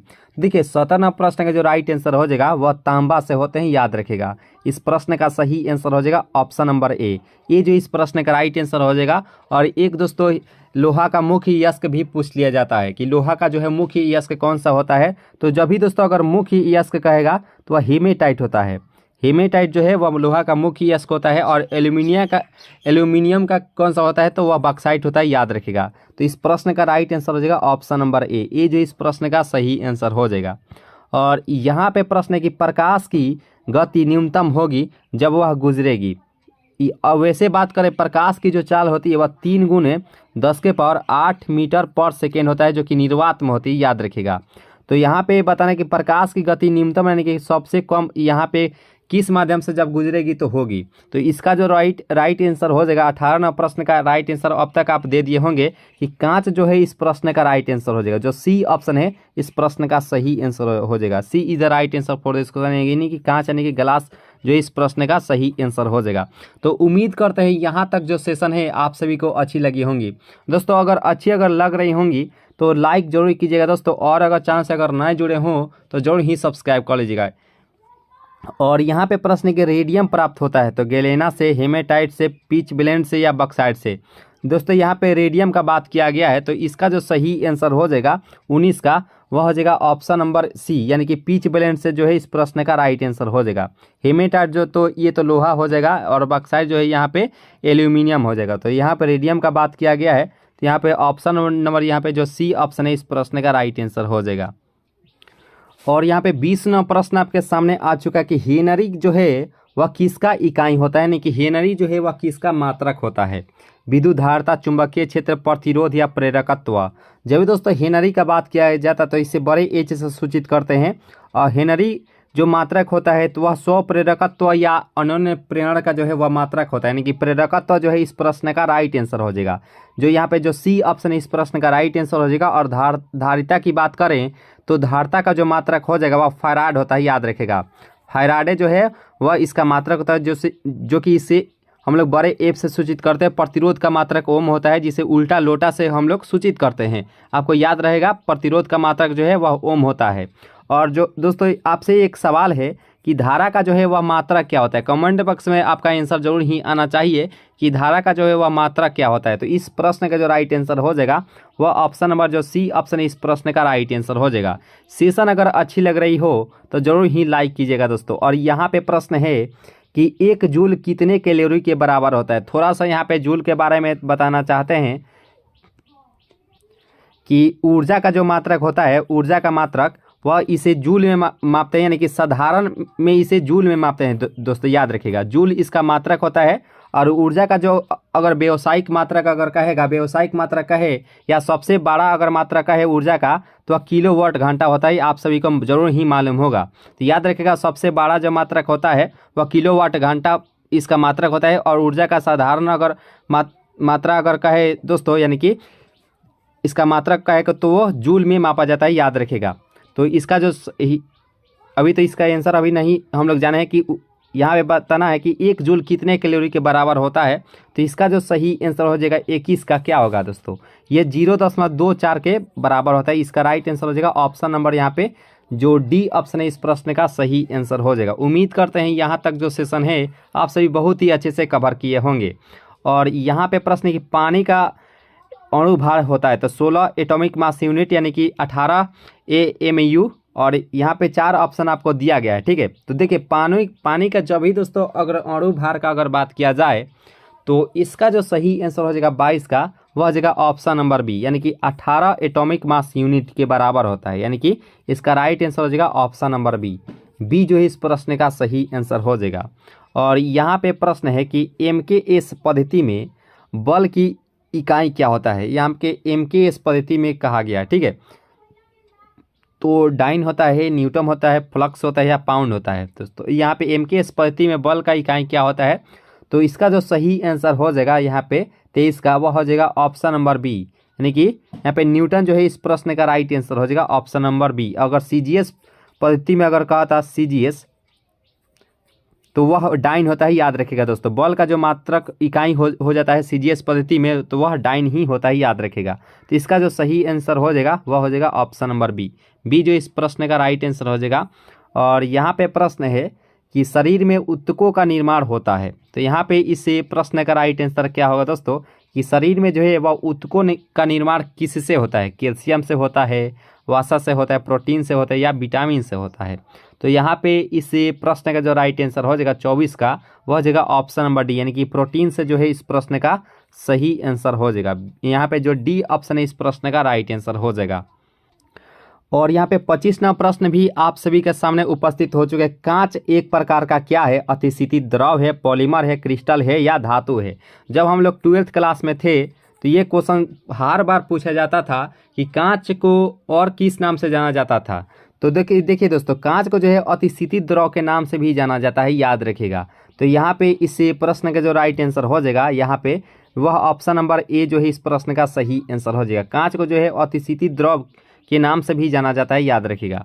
तो यहाँ पे जो ए ऑप्शन है इस प्रश्न का राइट आंसर हो जाएगा। और यहाँ पे 26वां प्रश्न है कि इंटीग्रेट सर्किट चिप पर किसकी परत होती है, तो सिलिकॉन की, निकिल की, कॉपर की या आयरन की। तो इंटीग्रेट सर्किट चिप पर जो है किसकी परत होती है, तो यहाँ पे इसका जो सही आंसर हो जाएगा 26 का, वह हो जाएगा सिलिकॉन की होती है, याद रखिएगा। इसका जो राइट आंसर हो जाएगा ऑप्शन नंबर यहाँ पे जो ए ऑप्शन इस प्रश्न का सही आंसर हो जाएगा। सेशन अगर अच्छी लग रही हो तो लाइक जरूर ही कीजिएगा, और अगर चैनल से अगर नए जुड़े हो तो जरूर ही सब्सक्राइब कर लीजिएगा। इसका जो PDF है आपको टेलीग्राम ग्रुप से ज्वाइन होते हैं तो आपको PDF ये मिल जाएगा दोस्तों आंसर की के साथ, जहाँ से आप डाउनलोड करके आप प्रैक्टिस कर सकते हैं कभी भी दोस्तों। टेलीग्राम का जो लिंक है वह इसी वीडियो के नीचे डिस्क्रिप्शन बॉक्स में दिया गया है। और यहाँ पे प्रश्न है कि चुंबकीय डिस्क पर किस पदार्थ की परत होती है। यहाँ पे इस प्रश्न का राइट आंसर क्या होगा दोस्तों कि चुंबकीय डिस्क पर जो है वह किस पदार्थ की जो है वह परत होती है। तो 27वां प्रश्न का जो राइट आंसर हो जाएगा वह आयरन ऑक्साइड की ही होती है, याद रखिएगा। इसका जो राइट आंसर हो जाएगा वह राइट आंसर हो जाएगा ऑप्शन नंबर ए। और यहाँ पे पीयूष ग्रंथि स्थित होता है, ये सभी को मालूम होगा कि पीयूष ग्रंथि जो स्थित रहता है वह सभी को मालूम होगा कि वह इसका राइट आंसर हो जाएगा ऑप्शन नंबर बी यानी कि सिर में जो है वह उपस्थित रहता है, जो कि मान लीजिए ये हमारा सिर है तो वह पीछे जो है वह पीयूष ग्रंथि जो है वह उपस्थित रहता है, ठीक है। इसका जो राइट आंसर हो जाएगा ऑप्शन नंबर बी दोस्तों। इसे पीयूष ग्रंथि के जो है वह मास्टर ग्लैंड के नाम से भी जाना जाता है, यानी कि मास्टर ग्रंथि के भी नाम से जाना जाता है, याद रखिएगा दोस्तों। इसका राइट आंसर हो जाएगा ऑप्शन नंबर बी। और यहाँ पे 29वां प्रश्न है कि विटामिन ई की कमी से होता है। तो इससे रिलेटेड हम लोग 5 से 6 हम लोग जानेंगे दोस्तों विटामिन की कमी से, दोस्तों याद रखिएगा। देखिए यहाँ पे विटामिन ई की बात करें तो ये इसका जो राइट आंसर हो जाएगा वह नपुंसकता होता है, यानी कि नहीं होता है कि बांझपन, इसे नपुंसकता यानी कि बांझपन इसे कहते हैं दोस्तों, याद रखिए दोस्तों बांझपन। और इसका जो राइट आंसर हो जाएगा वह ऑप्शन नंबर यहाँ पे जो डी ऑप्शन है इस प्रश्न का राइट आंसर हो जाएगा। और बेरी किसके कमी से होता है, तो विटामिन बी के कमी से होता है बेरी दोस्तों, याद रखेगा। और रतौंधी किसके कारण होता है, तो विटामिन ए के कमी से रतौंधी होता है। और रिकेट्स किसके कारण होता है, तो विटामिन डी के कमी से जो है वह जो है रिकेट्स होता है। और एक क्वेश्चन पूछा जाता है कि रक्त का थाका होना वह किस विटामिन की कमी से होता है, तो विटामिन के की कमी से याद रखेगा। और एक दोस्तों क्वेश्चन पूछा जाता है कि विटामिन B12 में जो है वह कौन सा धातु जो है वह पाया जाता है, याद रखेगा दोस्तों। कमेंट बॉक्स से आप जरूर ही बताने का प्रयास कीजिएगा कि विटामिन B12 में जो है वह कौन सा जो है वह धातु पाया जाता है, जल्दी से कमेंट करने का प्रयास कीजिएगा। तो इस प्रश्न का जो राइट आंसर हो जाएगा, विटामिन ई की कमी से जो होता है वह नपुंसकता होता है, इसका राइट आंसर हो जाएगा ऑप्शन नंबर डी। नपुंसकता कहे या बांझपन कहे दोनों सेम ही होता है, इसका राइट आंसर हो जाएगा ऑप्शन नंबर डी। और यहाँ पे प्रश्न है कि प्रति सेकेंड एक रेडियम कितने RPM के बराबर होता है। तो यहाँ पे 30 नंबर प्रश्न का राइट आंसर क्या होगा दोस्तों कि प्रति सेकेंड एक रेडियम कितने RPM के बराबर होता है। तो यहाँ पे 30 नंबर प्रश्न का जो राइट आंसर हो जाएगा वह जगह ऑप्शन नंबर बी, यानी कि 9.549 होता है, यानी कि इसका राइट आंसर हो जाएगा ऑप्शन नंबर बी। जो इस प्रश्न का राइट आंसर हो जाएगा। उम्मीद करता है यहाँ तक जो सेशन है आप सभी को बहुत ही अच्छी लगी होगी, और लग रही होंगी अच्छी तो जरूर ही लाइक कीजिएगा, लास्ट में कमेंट कीजिएगा कि ये सेशन आपको कैसा लगा, है ना दोस्तों। और यहाँ पे प्रश्न है कि FIR में आई अक्षर का घोतक क्या होता है, यानी कि आई अक्षर का जो है वह अर्थ क्या होता है। तो यहाँ पे आई अक्षर का जो अर्थ होता है, यहाँ पे इसका जो राइट आंसर हो जाएगा 31 का, वह इंफॉर्मेशन होता है, इसका राइट आंसर हो जाएगा ऑप्शन नंबर ए। और यहाँ पे प्रश्न है कि भारत का प्रथम परमाणु रिएक्टर किस नाम से जाना जाता है। तो सभी को मालूम होगा कि भारत का जो प्रथम परमाणु रिएक्टर का जो है नाम वह किस नाम से जाना जाता है। तो इसका जो सही आंसर हो जाएगा 32 का हो जाएगा अप्सरा, जो है इस प्रश्न का राइट आंसर हो जाएगा ऑप्शन नंबर बी। जो इस प्रश्न का राइट आंसर हो जाएगा। और यहाँ पे प्रश्न है कि श्यानता की SI यूनिट क्या होती है। तो यहाँ पे श्यानता का जो है SI इकाई यहाँ पे पूछा गया है। तो सभी को मालूम होगा कि पोआइज में इसका मात्रक होता है, इसका राइट आंसर हो जाएगा ऑप्शन नंबर ए। जो है इस प्रश्न का राइट आंसर हो जाएगा। और पास्कल किसका होता है, तो दाब का जो मात्रक होता है वह पास्कल में मापा जाता है, याद रखिएगा। तो इसका इस प्रश्न का जो राइट आंसर हो जाएगा वह ऑप्शन नंबर यहाँ पे जो ए ऑप्शन है इस प्रश्न का सही आंसर हो जाएगा। और यहाँ पे प्रश्न है कि कौन जो है अचुंबकीय पदार्थ है। तो यहाँ पे अचुंबकीय पदार्थ है पूछा गया है, तो ये पीतल के साथ हम लोग जाएंगे, जो कि इस प्रश्न का राइट आंसर हो जाएगा। अगर वहीं पे कहा था कि लोहा, इसमें से कौन सा जो है पदार्थ है वह लौह चुंबकीय पदार्थ है, तो लोहा निकेल कोबाल्ट होता है, याद रखेगा दोस्तों। यानी कि लोहा यानी कि Fe, Na और CO, लोहा निकेल कोबाल्ट जो है वह लौह चुंबकीय पदार्थ होता है, याद रखें। यानी फेरोमैग्नेटिक सब्सटेंस होते हैं। इस प्रश्न का राइट आंसर हो जाएगा अचुंबकीय पदार्थ यहाँ पे पूछा गया है, तो इसका राइट आंसर हो जाएगा ऑप्शन नंबर डी, पीतल जो है इस प्रश्न का राइट आंसर हो जाएगा। और यहाँ पे विकास का प्रारंभिक बल इनमें से कौन सा हो जाएगा। यहाँ पे 4 ऑप्शन आपको दिया गया है, चारों ऑप्शन में से कौन सा जो ऑप्शन है वह सही आंसर हो जाएगा कि विकास का प्रारंभिक बल इनमें से कौन सा हो जाएगा। देखिए 35 नंबर प्रश्न का जो राइट आंसर हो जाएगा, उम्मीद करते हैं आप सभी जो है ऑप्शन नंबर बी को बताए हैं, जो कि बिल्कुल ही सही आंसर हो जाएगा, यानी प्राकृतिक वरण जो है इस प्रश्न का राइट आंसर हो जाएगा। और एक दोस्तों क्वेश्चन पूछ लिया जाता है एग्जाम में कि आनुवंशिकी के पिता किसे कहा जाता है। जल्दी से कमेंट करके बताने का प्रयास कीजिएगा। जितने भी क्वेश्चंस आज हम पूछे हैं वो सभी क्वेश्चंस का आंसर आप कमेंट बॉक्स में जरूर ही देने का प्रयास कीजिएगा। तो अभी पूछा गया है कि आनुवंशिकी के पिता किसे कहा जाता है। दोस्तों कमेंट बॉक्स में जल्दी से बताने का प्रयास कीजिएगा। और यहाँ पे प्रश्न है कि इनमें से कौन सा जो कण है परमाणु में नहीं होता है। देखिए परमाणु के, तो यहाँ पे परमाणु में कौन सा जो है वह नहीं होता है। तो परमाणु में मान लीजिए परमाणु है और नाभिक में ये हम बताना चाहते हैं, ठीक है। तो परमाणु में इलेक्ट्रॉन भी होता है, इलेक्ट्रॉन इसके चारों तरफ चक्कर लगाता है, और जो नाभिक होता है इसमें प्रोटॉन और न्यूट्रॉन होता है। लेकिन न्यूट्रिनो कहाँ होता है दोस्तों। तो इसका जो राइट आंसर हो जाएगा वह ऑप्शन नंबर यहाँ पे जो डी ऑप्शन है इस प्रश्न का राइट आंसर हो जाएगा। डी जो है इस प्रश्न का राइट आंसर हो जाएगा। और परमाणु के जो नाभिक होता है हमेशा पॉजिटिव ही होता है, क्योंकि इसमें प्रोटॉन और न्यूट्रॉन ही शामिल होते हैं, याद रखिएगा। और इलेक्ट्रॉन जो है इस पर चारों तरफ चक्कर लगाता है, और इस इलेक्ट्रॉन का जो मान होता है 1.6 × 10 के पावर -19 कूलम होता है, याद रखिएगा दोस्तों। ये इलेक्ट्रॉन जो आवेश होता है, आवेश वह इसका राइट आंसर हो जाएगा, ठीक है। इलेक्ट्रॉन और प्रोटॉन के लिए पॉजिटिव होता है, न्यूट्रॉन पर तो कोई आवेश ही नहीं होता है, और प्रोटॉन के लिए पॉजिटिव होता है, याद रखिएगा। तो इस प्रश्न का जो राइट आंसर हो जाएगा न्यूट्रिनो जो है इस प्रश्न का सही आंसर हो जाएगा डी। और डायनेमो का कार्य सिद्धांत आधारित होता है। यहाँ पे काफ़ी महत्वपूर्ण ये सवाल है कि डायनेमोक्स का सिद्धांत आधारित होता है। तो यहाँ पे 4 ऑप्शन आपको दिया गया है, इसका राइट आंसर क्या होगा। देखिए 37 नंबर प्रश्न का जो राइट आंसर हो जाएगा और फराडे का नियम इस प्रश्न का राइट आंसर हो जाएगा ऑप्शन नंबर यहाँ पे जो बी ऑप्शन है इस प्रश्न का सही आंसर हो जाएगा। जो बी ऑप्शन है इस प्रश्न का राइट आंसर हो जाएगा। और यहाँ पे प्रश्न है कि आइंस्टीन समीकरण E बराबर mc² में सी कौन क्या दर्शाता है। यहाँ पे सी, यहाँ पे बताना है कि सी जो है वह इनमें से क्या दर्शाता है। तो इसका जो सही आंसर हो जाएगा 38 का, वह हो जाएगा ऑप्शन नंबर बी, प्रकाश का वेग। इसमें प्रकाश का जो वेग होता है यानी कि चाल, यहाँ पे हम लोग जब न्यूमेरिकल सवाल बनाते थे तो उसमें इसमें प्रकाश की जो चाल है वह 3 × 10⁸ मीटर पर सेकेंड ही इसमें लिया जाता है। ठीक है, तो यहाँ पे इस प्रश्न का राइट आंसर हो जाएगा ऑप्शन नंबर, यहाँ पे जो बी ऑप्शन है इस प्रश्न का सही आंसर हो जाएगा। और एम जो है वह मास होता है यानी कि द्रव्यमान होता है, याद रखिएगा। तो इसका राइट आंसर हो जाएगा ऑप्शन नंबर बी। और यहाँ पे प्रश्न है कि प्रथम बार मंगल ग्रह पर उतरने वाला अंतरिक्ष यान इनमें से कौन सा हो जाएगा। तो आप सभी को मालूम होगा कि प्रथम बार मंगल ग्रह पर उतरने वाला अंतरिक्ष यान इनमें से कौन सा हो जाएगा। तो इसका जो सही आंसर हो जाएगा यहाँ पे 39 का, वो हो जाएगा ऑप्शन नंबर सी, यानी कि पाथफाइंडर जो है इस प्रश्न का सही आंसर हो जाएगा। और मंगल ग्रह का मात्र 2 ही उपग्रह है, फबोस और डिबोस होता है, याद रखिएगा दोस्तों। मंगल ग्रह के 2 मात्र उपग्रह ही होता है, याद रखिएगा, फबोस और डिबोस, याद रखिएगा। और यहाँ पे प्रश्न है कि 1 पाउंड में कितना आउंस होता है। यहाँ पे इस प्रश्न का राइट आंसर क्या होगा कि 1 पाउंड में कितना आउंस होता है। तो यहाँ पे 40 ना प्रश्न का जो राइट आंसर हो जाएगा वो हो जाएगा ऑप्शन नंबर डी जो है इस प्रश्न का 16 जो है इस प्रश्न का राइट आंसर हो जाएगा ऑप्शन नंबर डी।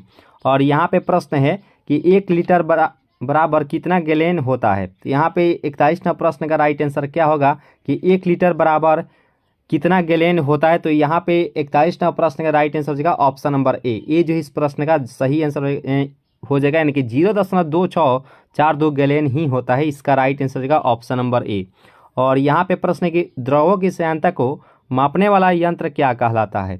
यहाँ पे इसका राइट आंसर क्या होगा दोस्तों कि द्रवों की श्यानता को मापने वाला यंत्र क्या कहलाता है। तो इसका जो सही आंसर हो जाएगा 42 का, वह हो जाएगा ऑप्शन नंबर बी, यानी कि 20 को मीटर जो है इस प्रश्न का सही आंसर हो जाएगा ऑप्शन नंबर बी जो है इस प्रश्न का राइट आंसर हो जाएगा दोस्तों। फर्मी बराबर होता है, इससे रिलेटेड हम लोग 5 से 6 प्रश्नोत्तर इसी क्वेश्चंस में हम लोग देखेंगे इसका आंसर। ठीक है, तो देखिए 1 फर्मी जो बराबर होता है वह इसका राइट आंसर हो जाएगा 10 के पावर -5 एंगस्ट्रॉम के बराबर होता है 1 फर्मी, यानी कि इस प्रश्न का राइट आंसर हो जाएगा ऑप्शन नंबर बी। और वहीं अगर कहता कि 1 फर्मी जो है वह कितने मीटर के बराबर होता है, तो 1 फर्मी जो है वह होता है 10 के पावर -15 मीटर के बराबर होता है 1 फर्मी।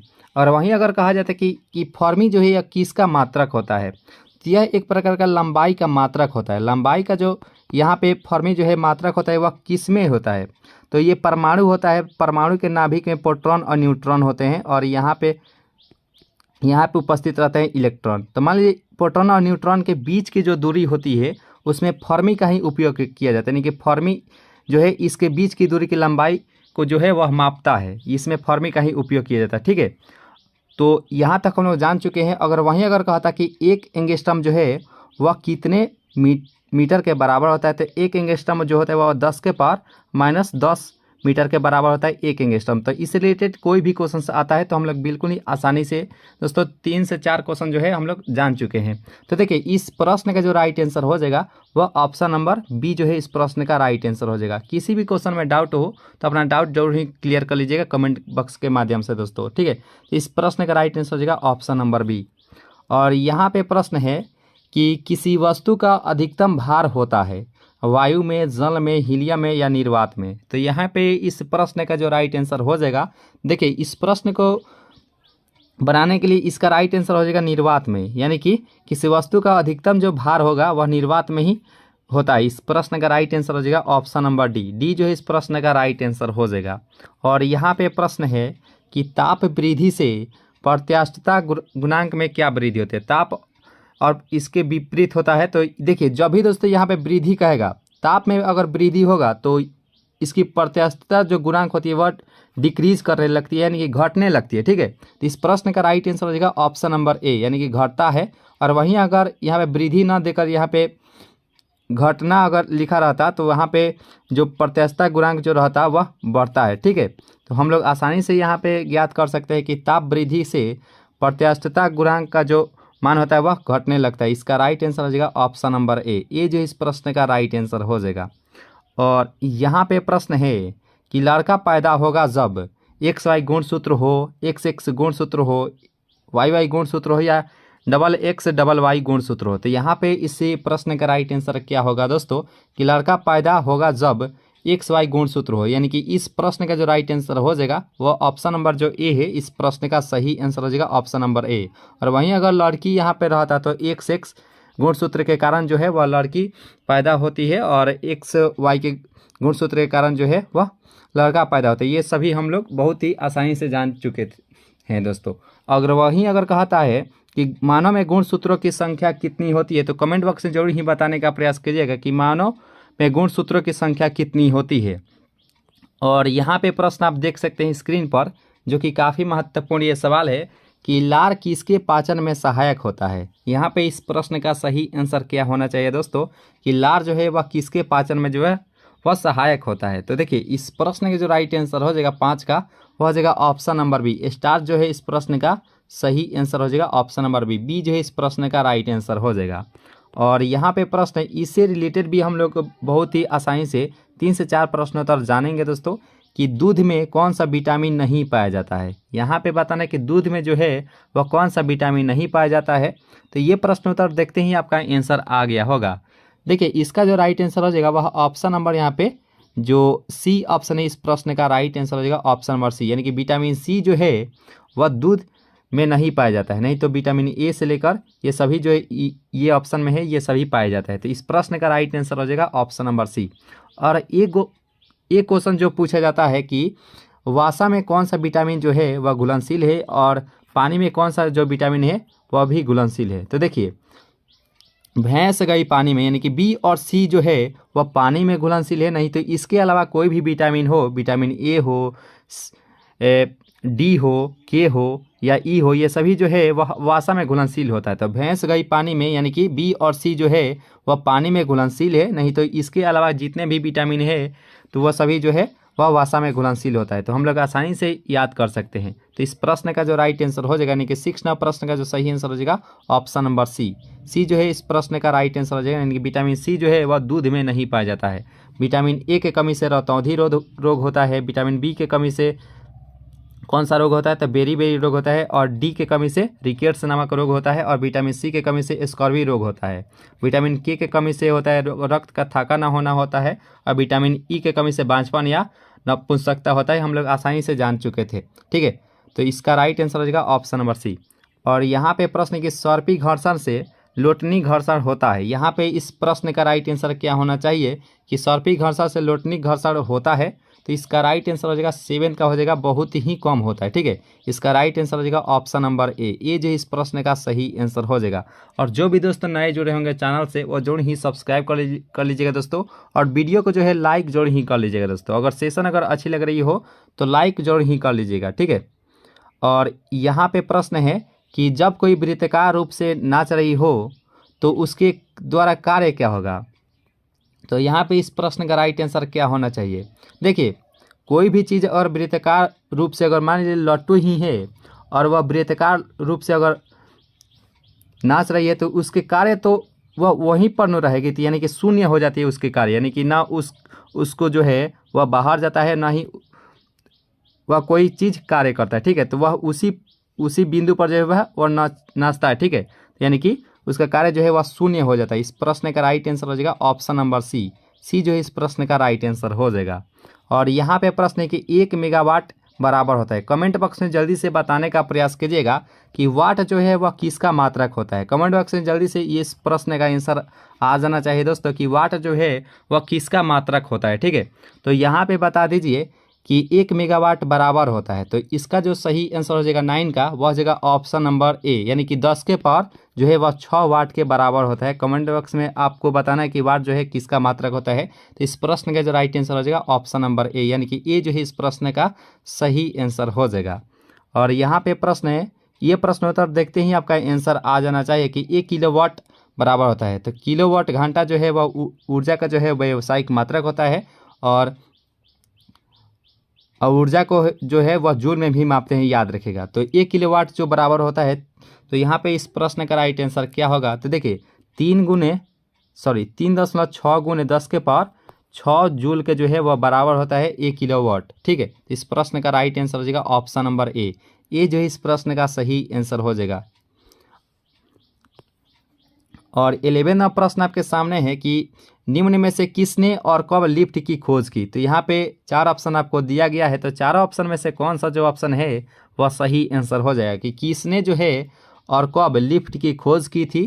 तो इसका राइट आंसर हो जाएगा 11th का हो जाएगा ऑस्टिस जो है 1852 ईस्वी में लिफ्ट की आविष्कार किया गया था। ठीक है, इसका राइट आंसर हो जाएगा ऑप्शन नंबर डी। डी जो इस प्रश्न का राइट आंसर हो जाएगा, ऑस्टिस 1852 जो है इस प्रश्न का राइट आंसर हो जाएगा। और यहाँ पे 12वां प्रश्न भी आप सभी के सामने उपस्थित हो चुका है, जो कि काफ़ी अच्छा सवाल है कि चंद्रमा पर वायुमंडल न होने का कारण क्या है। कोणीय संवेग होता है, कक्षीय वेग होता है, पलायन वेग होता है या गुरुत्वीय त्वरण होता है। तो यहाँ पे इसका राइट आंसर क्या होना चाहिए कि चंद्रमा पर जो है वायुमंडल न होने का कारण, इसका मुख्य कारण क्या है। तो 12वां प्रश्न का राइट आंसर हो जाएगा उसका पलायन वेग ही जो है इसका मुख्य कारण होता है, यानी कि ऑप्शन नंबर यहाँ पे जो डी ऑप्शन है इस प्रश्न का राइट आंसर हो जाएगा। D is the right answer for this question. और यहाँ पे प्रश्न है कि MKS मात्रक में पृष्ठ तनाव की इकाई क्या होती है।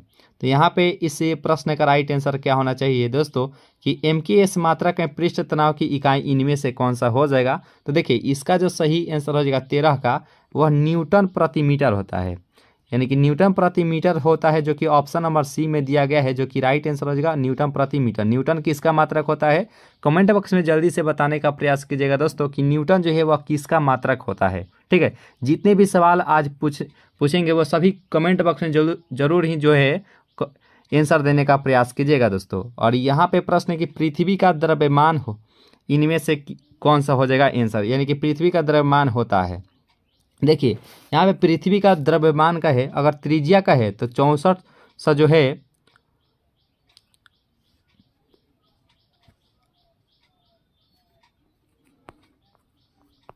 देखिए अगर पृथ्वी के त्रिज्या अगर कहेगा तो लगभग 6400 किलोमीटर जो है इसका त्रिज्या होती है। तो यहाँ पे इसका द्रव्यमान पूछा गया है, तो देखिए इसका जो राइट आंसर हो जाएगा 10 का हो जाएगा 6 गुने 10 के पावर 24 किलोग्राम होता है। ठीक है, इस प्रश्न का राइट आंसर हो जाएगा ऑप्शन नंबर यहाँ पे जो सी ऑप्शन है इस प्रश्न का राइट आंसर हो जाएगा। और यहाँ पे प्रश्न है कि परमाणु भार का अंतर्राष्ट्रीय मात्रक क्या होता है।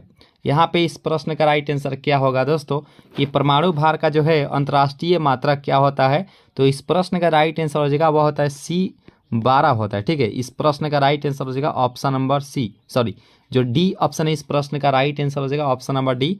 और कुहासा होता है, समांग मिश्रण होता है, विषमांग मिश्रण होता है। तो यहाँ पे ऑप्शन आप देख चुके हैं कि कुहासा जो होता है या विषमांग मिश्रण होता है। ठीक है, इस प्रश्न का राइट आंसर हो जाएगा ऑप्शन नंबर बी जो इस प्रश्न का राइट आंसर हो जाएगा।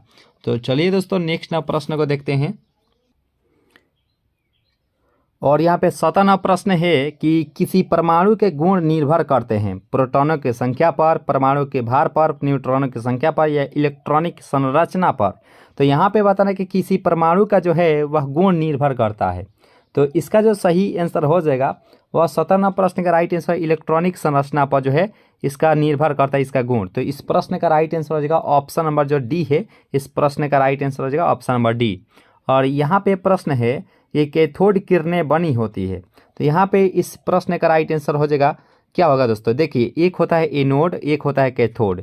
तो देखिए यहाँ पे अगर कैथोड की बात किया जाए तो वह बनी होती है इलेक्ट्रॉन की। ठीक है, तो इलेक्ट्रॉन कैथोड जो होता है वह ऋणात्मक होता है, यानी कि निगेटिव होता है, और वहीं एनोड जो होता है वह पॉजिटिव होता है। तो हम लोग जो है एनोड पर प्रोटॉन हम लोग आसानी से कह सकते हैं प्रोटॉन, और इलेक्ट्रॉन जो है वह कैथोड पर कर सकते हैं, जो कि कैथोड जो होता है वह निगेटिव होता है, ऋणात्मक होता है। ठीक है, तो इस प्रश्न का राइट आंसर हो जाएगा ऑप्शन नंबर ए। ये जो इस प्रश्न का सही आंसर हो जाएगा। हम लोग जो है सभी प्रश्नों को बहुत ही आसानी से कवर करेंगे, यानी कि हम लोग जब निचोड़ देख ही रहे हैं तो सभी क्वेश्चंस को आसानी से कवर करेंगे ताकि आपको A to Z जो है वह क्वेश्चंस का आंसर मालूम हो। ठीक है, तो यहाँ पे बताना कि अनिश्चितता के सिद्धांत का प्रतिपादन किया था। तो यहाँ पे इस प्रश्न का जो राइट आंसर हो जाएगा, देखिए इसका जो सही आंसर हो जाएगा 19 का हो जाएगा ऑप्शन नंबर बी, यानी कि हाइजेनबर्ग जो है इस प्रश्न का राइट आंसर हो जाएगा ऑप्शन नंबर बी। और आइंस्टीन के द्वारा किया गया था E = mc²। ठीक है, E = mc², जहाँ सी जो है प्रकाश का वेग था, एम एम जो था वह मास था यानी कि द्रव्यमान था। ठीक है, तो इस प्रश्न का राइट आंसर हो जाएगा ऑप्शन नंबर बी। बी जो है इस प्रश्न का सही आंसर हो जाएगा। और यहाँ पे प्रश्न है कि सबसे अधिक विद्युत ऋणात्मक तत्व इनमें से कौन सा हो जाएगा। यहाँ पे विद्युत ऋणात्मक सबसे अधिक पूछा गया है। ठीक है, तो सबसे अधिक कौन सा हो जाएगा, क्या क्लोरीन की होती है, फ्लोरीन, आयोडीन या ऑक्सीजन होती है। तो इसका जो सही आंसर हो जाएगा 20 का, वह हो जाएगा ऑप्शन नंबर जो बी है, फ्लोरीन, जो कि राइट आंसर हो जाएगा ऑप्शन नंबर बी। बी जो इस प्रश्न का सही आंसर हो जाएगा ऑप्शन नंबर बी। और यहाँ पे प्रश्न है कि 18 कैरेट सोने में सोने का प्रतिशत इनमें से कौन सा हो जाएगा। वैसे बात करें सोना के बारे में, तो सोना जो होता है वह शुद्ध सोना जो होता है वह 24 कैरेट का होता है, लेकिन जब आभूषण बनाया जाता है आभूषण, तो वह 22 कैरेट जो है उसमें सोना का उपयोग किया जाता है। क्योंकि 24 कैरेट अगर शुद्ध सोना दिया जाए किसी को बनाने के लिए आभूषण, तो वह द्रव अवस्था में 24 कैरेट जो है वह सोना पाया जाता है, याद रखेगा। लेकिन आभूषण जो बनाया जाता है वह 22 कैरेट सोना का ही बनाया जाता है, याद रखेगा। तो यहाँ पे बताना है कि 18 कैरेट सोने में सोने का प्रतिशत कितने होगा। ठीक है, तो इसका जो सही आंसर हो जाएगा 21 का, वह हो जाएगा ऑप्शन नंबर डी, यानी कि 75% जो है उसमें सोना का प्रतिशत होता है। ठीक है, इसका राइट आंसर हो जाएगा ऑप्शन नंबर डी। डी जो इस प्रश्न का राइट आंसर हो जाएगा। और फास्फोरस का अणु सूत्र क्या होता है, तो यहाँ पे इसका राइट आंसर क्या होगा दोस्तों कि फास्फोरस का जो है वह अणु सूत्र इनमें से कौन सा हो जाएगा। तो फास्फोरस का अणु सूत्र जो हो जाएगा वह इस प्रश्न का राइट आंसर हो जाएगा ऑप्शन नंबर सी। P4 जो है इस प्रश्न का राइट आंसर हो जाएगा ऑप्शन नंबर सी। सी जो है इस प्रश्न का राइट आंसर हो जाएगा। और एक क्वेश्चन जो पूछा जाता है कि माचिस की जो डिबिया होती है, माचिस की जो डिब्बी होती है, उस पर कौन सा फास्फोरस लगाया जाता है। माचिस के डिब्बी पर कौन सा फास्फोरस जो है वो लगाया जाता है। कमेंट बॉक्स में आपका जरूर ही आंसर आना चाहिए। आप अगर आंसर नहीं दे पाते तो हम आपके बीच जो है वह आंसर कमेंट बॉक्स में पिन अप कर देंगे। ठीक है, तो आपको बताना है कि फास्फोरस का जो है वह अणु सूत्र हम लोग P4 जानते ही हैं। और माचिस के डिबिया पर जो है वह कौन सा फास्फोरस लगाया जाता है, कमेंट बॉक्स में जल्दी से बताने का प्रयास कीजिएगा। और यहाँ पे बताना है कि सोना का जो है लैटिन नाम क्या होता है। तो यहाँ पे इस प्रश्न का राइट आंसर क्या होना चाहिए दोस्तों कि सोना का जो है वह लैटिन नाम क्या होता है। देखिए 23 नंबर प्रश्न के जो राइट आंसर हो जाएगा वह हो जाएगा ऑप्शन नंबर ए, यानी कि ओरम जो है इस प्रश्न का नहीं होता है। सोना का हम लोग एउस लिखते हैं, कि ओरम जो है इसका लैटिन नाम होता है। ठीक है, तो इस प्रश्न का राइट आंसर हो जाएगा ऑप्शन नंबर ए जो है इस प्रश्न का राइट आंसर हो जाएगा। और सोना का जो है रासायनिक प्रतीक क्या होता है, तो हम लोग आसानी से अभी ही देखे थे, ओरम को हम लोग एयू लिखते हैं, तो हम लोग आसानी से ऑप्शन नंबर ए के साथ जाएंगे, जो कि राइट आंसर हो जाएगा ऑप्शन नंबर ए। और सोना की बात करें तो ये तो खुद ही सोना ही होता है। ये जो है प्रकृति में जो है वह मुक्त अवस्था में पाया जाने वाला इकलौता तत्व होता है। ठीक है, जिसका जो है संक्षारण कभी नहीं हो पाता है, जो कि मुक्त अवस्था में पाया जाता है, इसका संक्षारण जो है वह नहीं हो पाता है। ठीक है, तो ये जो है आसानी से हम लोग कह सकते हैं कि सोना जो है इसका रासायनिक प्रतीक एयू जो है इस प्रश्न का राइट आंसर हो जाएगा। और यहाँ पे प्रश्न है कि शुद्ध जल का जल होता है, तो यहाँ पे अम्लीय होता है, क्षारीय होता है, दोनों होता है या उदासीन होता है। तो शुद्ध जल की बात करें इसका पीएच वैल्यू जो होता है वह 7 होता है। और 7 हम लोग किसको जानते हैं, न तो ये क्षार होता है और ना ही यह जो है अम्ल होता है, यह एक प्रकार के उदासीन विलयन होता है। इस प्रश्न का राइट आंसर हो जाएगा ऑप्शन नंबर डी। और वहीं अगर कहेगा कि उदासीन विलयन का पीएच मान कितने होते हैं, तो वह 7 होता है। अम्ल का पीएच मान 7 से कम होता है। ठीक है, और क्षार का पीएच मान 7 से अधिक होता है, हम लोग आसानी से कह सकते हैं। तो इस प्रश्न का राइट आंसर हो जाएगा ऑप्शन नंबर डी। और एक क्वेश्चन दोस्तों आपको जरूर ही मालूम होना चाहिए कि एक क्वेश्चन जल्दी से बताने का प्रयास कीजिएगा दोस्तों कि रक्त का जो है और पीएच वैल्यू कितनी होती है। रक्त का जो है पीएच मान कितना होता है, कमेंट बॉक्स में जल्दी से बताने का प्रयास कीजिएगा दोस्तों कि रक्त का पीएच वैल्यू कितनी होती है। ठीक है, और यहाँ पे 26वां प्रश्न भी आप सभी के सामने उपस्थित हो चुका है कि रासायनिक पदार्थों का सम्राट कहा जाता है। यहाँ पे इस प्रश्न का राइट आंसर क्या होगा दोस्तों कि रासायनिक पदार्थों का जो है सम्राट यानी कि राजा किसे कहा जाता है। तो इसका जो सही आंसर हो जाएगा 26 का, वह हो जाएगा ऑप्शन नंबर बी, सल्फ्यूरिक अम्ल जो है इस प्रश्न का राइट आंसर हो जाएगा।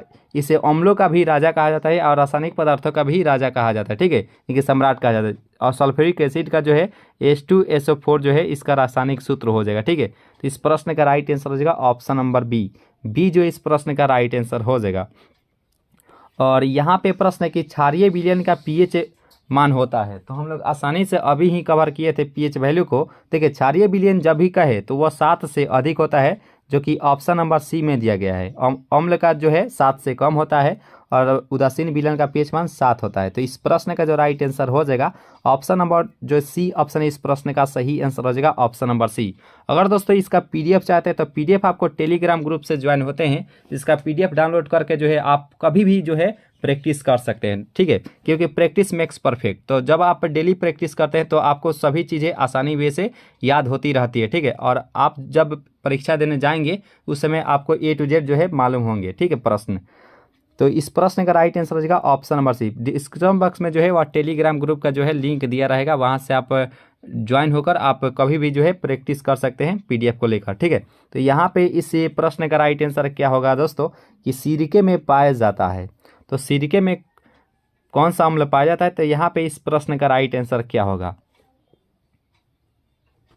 तो देखिए इस प्रश्न का जो राइट आंसर हो जाएगा, 4 ऑप्शन आपको दिया गया है कि सिरके में कौन सा अम्ल पाया जाता है। तो देखिए 28वां प्रश्न का जो राइट आंसर हो जाएगा वह ऑप्शन नंबर बी हो जाएगा, यानी कि एसिटिक एसिड जो है इस प्रश्न का राइट आंसर हो जाएगा ऑप्शन नंबर बी। और एक दोस्तों क्वेश्चन पूछा जाता है कि चींटी के डंक में कौन सा अम्ल पाया जाता है। तो चींटी के डंक में जो है वो फॉर्मिक एसिड पाया जाता है, जो कि यहाँ पे सी में दिया गया है फॉर्मिक एसिड, यानी कि चींटी के डंक में जो है वह फॉर्मिक अम्ल पाया जाता है। तो इसका जो सही आंसर हो जाएगा वह ऑप्शन नंबर बी जो है इस प्रश्न का राइट आंसर हो जाएगा। और यहाँ पे प्रश्न की एटीपी का निर्माण होता है। तो सबसे पहले थोड़ा सा बताने का प्रयास करेंगे दोस्तों कि एक क्वेश्चन भी पूछ लिया जाता है कि एटीपी का फुल फॉर्म क्या होता है। तो एडिनोसिन ट्राइफॉस्फेट होता है एटीपी का फुल फॉर्म, और इसका जो है निर्माण कहाँ होता है। 4 ऑप्शन आप देख सकते हैं, तो चारों ऑप्शन में से कौन सा जो ऑप्शन है वह सूटेबल है, यानी कि सही है। तो देखिए इसका जो सही आंसर हो जाएगा कि एटीपी का निर्माण कहाँ होता है। तो देखिए 29वां प्रश्न का राइट आंसर हो जाएगा ऑप्शन नंबर सी, यानी कि माइटोकॉन्ड्रिया जो है इस प्रश्न का राइट आंसर हो जाएगा ऑप्शन नंबर सी। सी जो है इस प्रश्न का राइट आंसर हो जाएगा। और कोशिका का आत्महत्या की थैली लाइसोसोम को कहा जाता है, याद रखिएगा दोस्तों। माइटोकॉन्ड्रिया का कोशिका का पावर हाउस भी कहा जाता है, याद रखिएगा, ठीक है। इस प्रश्न का राइट आंसर हो जाएगा ऑप्शन नंबर सी। और यहाँ पे प्रश्न है कि कोशिका विभाजन की क्रिया आरंभ होती है। तो यहाँ पे आप देख सकते हैं, तो इस प्रश्न का राइट आंसर क्या होगा दोस्तों। तो यहाँ पे ए है अर्गेस्टोप्लाज्म और क्रेमेटिड, और मान लीजिए सी है सेंट्रोसोम, ठीक है। तो यहाँ पे सी है सेंट्रोसोम। तो कोशिका विभाजन की क्रिया प्रारंभ होती है, सेंट्रोसोम सी है। तो इसका राइट आंसर क्या होगा। देखिए कोशिका विभाजन की जो क्रिया आरंभ होती है तो वह सेंट्रोसोम से होती है। तो इस प्रश्न का राइट आंसर हो जाएगा ऑप्शन नंबर सी, ठीक है। सेंट्रोसोम जो है इस प्रश्न का राइट आंसर हो जाएगा। कोशिका विभाजन जो होती है वह सेंट्रोसोम से आरंभ होती है, ठीक है। तो इस प्रश्न का राइट आंसर हो जाएगा ऑप्शन नंबर सी। तो चलिए दोस्तों नेक्स्ट प्रश्न को कवर करते हैं। और यहाँ पे 31वां प्रश्न भी आप सभी के सामने उपस्थित हो चुका है कि यूरेसिल किस में पाया जाता है। तो यहाँ पे थोड़ा सा बताने का प्रयास करेंगे कि यूरेसिल किस में पाया जाता है। देखिए ये बता देंगे तो आपको A to Z मालूम रहेगा। एक होता है DNA, एक होता है RNA, यानी कि डिऑक्सी न्यूक्लिक एसिड, RNA होता है राइबो न्यूक्लिक एसिड, ठीक है। तो देखिए DNA में पाया जाता है, मान लीजिए इसमें साइटोसिन होता है, और RNA में भी साइटोसिन होता है, और DNA में एडिनिन भी होता है, और इसमें भी जो है एडिनिन होता है। DNA में गुआनिन भी होता है, इसमें जो है वह ये भी गुआनिन होता है। लेकिन कहाँ अंतर आ जाता है, तो DNA में थाइमिन होता है, तो वहीं जो है RNA में यूरेसिल होता है। तो हम लोग से प्रश्न में क्या कहा गया है कि यूरेसिल किस में पाया जाता है, तो हम लोग आसानी में से कह सकते हैं दोस्तों कि RNA में जो है वह यूरेसिल पाया जाता है, ठीक है। और कहाँ अंतर आ जाता है, तो थाइमिन जो है वह DNA में पाया जाता है, और RNA में यूरेसिल पाया जाता है। नहीं तो ये तीनों जो है साइटोसिन, एडेनिन और गुआनिन जो है वह दोनों में समान ही रहता है, याद रखिएगा। तो समान के लिए एडेनिन, साइटोसिन और गुआनिन जो है वह समान रहता है, लेकिन अंतर कहाँ होता है, थाइमिन और यूरेसिल में। तो यूरेसिल RNA में पाया जाता है, और थाइमिन जो है वह DNA में पाया जाता है। तो यहाँ पे इस प्रश्न का जो राइट आंसर हो जाएगा वह ऑप्शन नंबर यहाँ पे जो डी ऑप्शन है इस प्रश्न का सही आंसर हो जाएगा ऑप्शन नंबर डी। उम्मीद करते हैं यहाँ तक जो सेशन है आप सभी बहुत ही अच्छे से कवर किए होंगे। सेशन अगर अच्छी लग रही हो तो लाइक जरूर ही कीजिएगा दोस्तों, और अगर चांस से अगर नए अगर जुड़े हो तो जरूर ही सब्सक्राइब कर लीजिएगा दोस्तों, ठीक है। लाइक तो जरूर ही कर लीजिएगा अगर सेशन अगर अच्छी लग रही हो तो इस प्रश्न का राइट आंसर हो जाएगा option number D. D is the right answer for this question. और लास्ट में जरूर कमेंट कीजिए कि ये सेशन आपको कैसा लगा। और यहाँ पे प्रश्न है कि एंजाइम किस में नहीं होते हैं, तो यहाँ पे नहीं का बात किया गया है कि एंजाइम जो है वह किस में नहीं होता है। तो 32 नंबर प्रश्न का जो राइट आंसर हो जाएगा वह ऑप्शन नंबर बी जो है इस प्रश्न का राइट आंसर हो जाएगा। वायरस जो है इस प्रश्न का सही आंसर हो जाएगा। और एक क्वेश्चन दोस्तों पूछा जाता है कि कवक और शैवाल से के मिश्रण से किसका निर्माण होता है, तो कवक और शैवाल के मिश्रण से जो है वह लाइकेन का निर्माण होता है। लाइकेन का निर्माण होता है। और लाइकेन जो होता है वह वायु प्रदूषक के रूप में कार्य करता है, ठीक है, वायु प्रदूषक होता है, ठीक है। लाइकेन जो है वायु प्रदूषक होता है और कवक और शैवाल के मिश्रण से जो है वह लाइकेन का निर्माण होता है, याद रखेगा। तो इस प्रश्न का राइट आंसर हो जाएगा ऑप्शन नंबर बी जो है इस प्रश्न का राइट आंसर हो जाएगा। और यहाँ पे प्रश्न है कि TMV शब्द का संबंध है, तो यहाँ पे इस प्रश्न का सही आंसर क्या होना चाहिए दोस्तों कि TMV शब्द का संबंध होता क्या है। तो देखिए इसका जो राइट आंसर हो जाएगा 33 का वह हो जाएगा ऑप्शन नंबर जो सी है, यानी कि वायरस, जो कि राइट आंसर हो जाएगा option number C is the right answer for this question. Session अगर अच्छी लग रही है तो लाइक जरूर ही कीजिएगा दोस्तों। और यहाँ पे प्रश्न है, हम लोग बहुत पहले ही कवर किए थे कि शरीर में गुणसूत्रों की संख्या, जब भी दोस्तों संख्या की बात किया जाए तो जल्दी में ये 23 नहीं लगा दीजिएगा, ठीक है। संख्या जब भी दोस्तों कहे तो वह 46 होती है।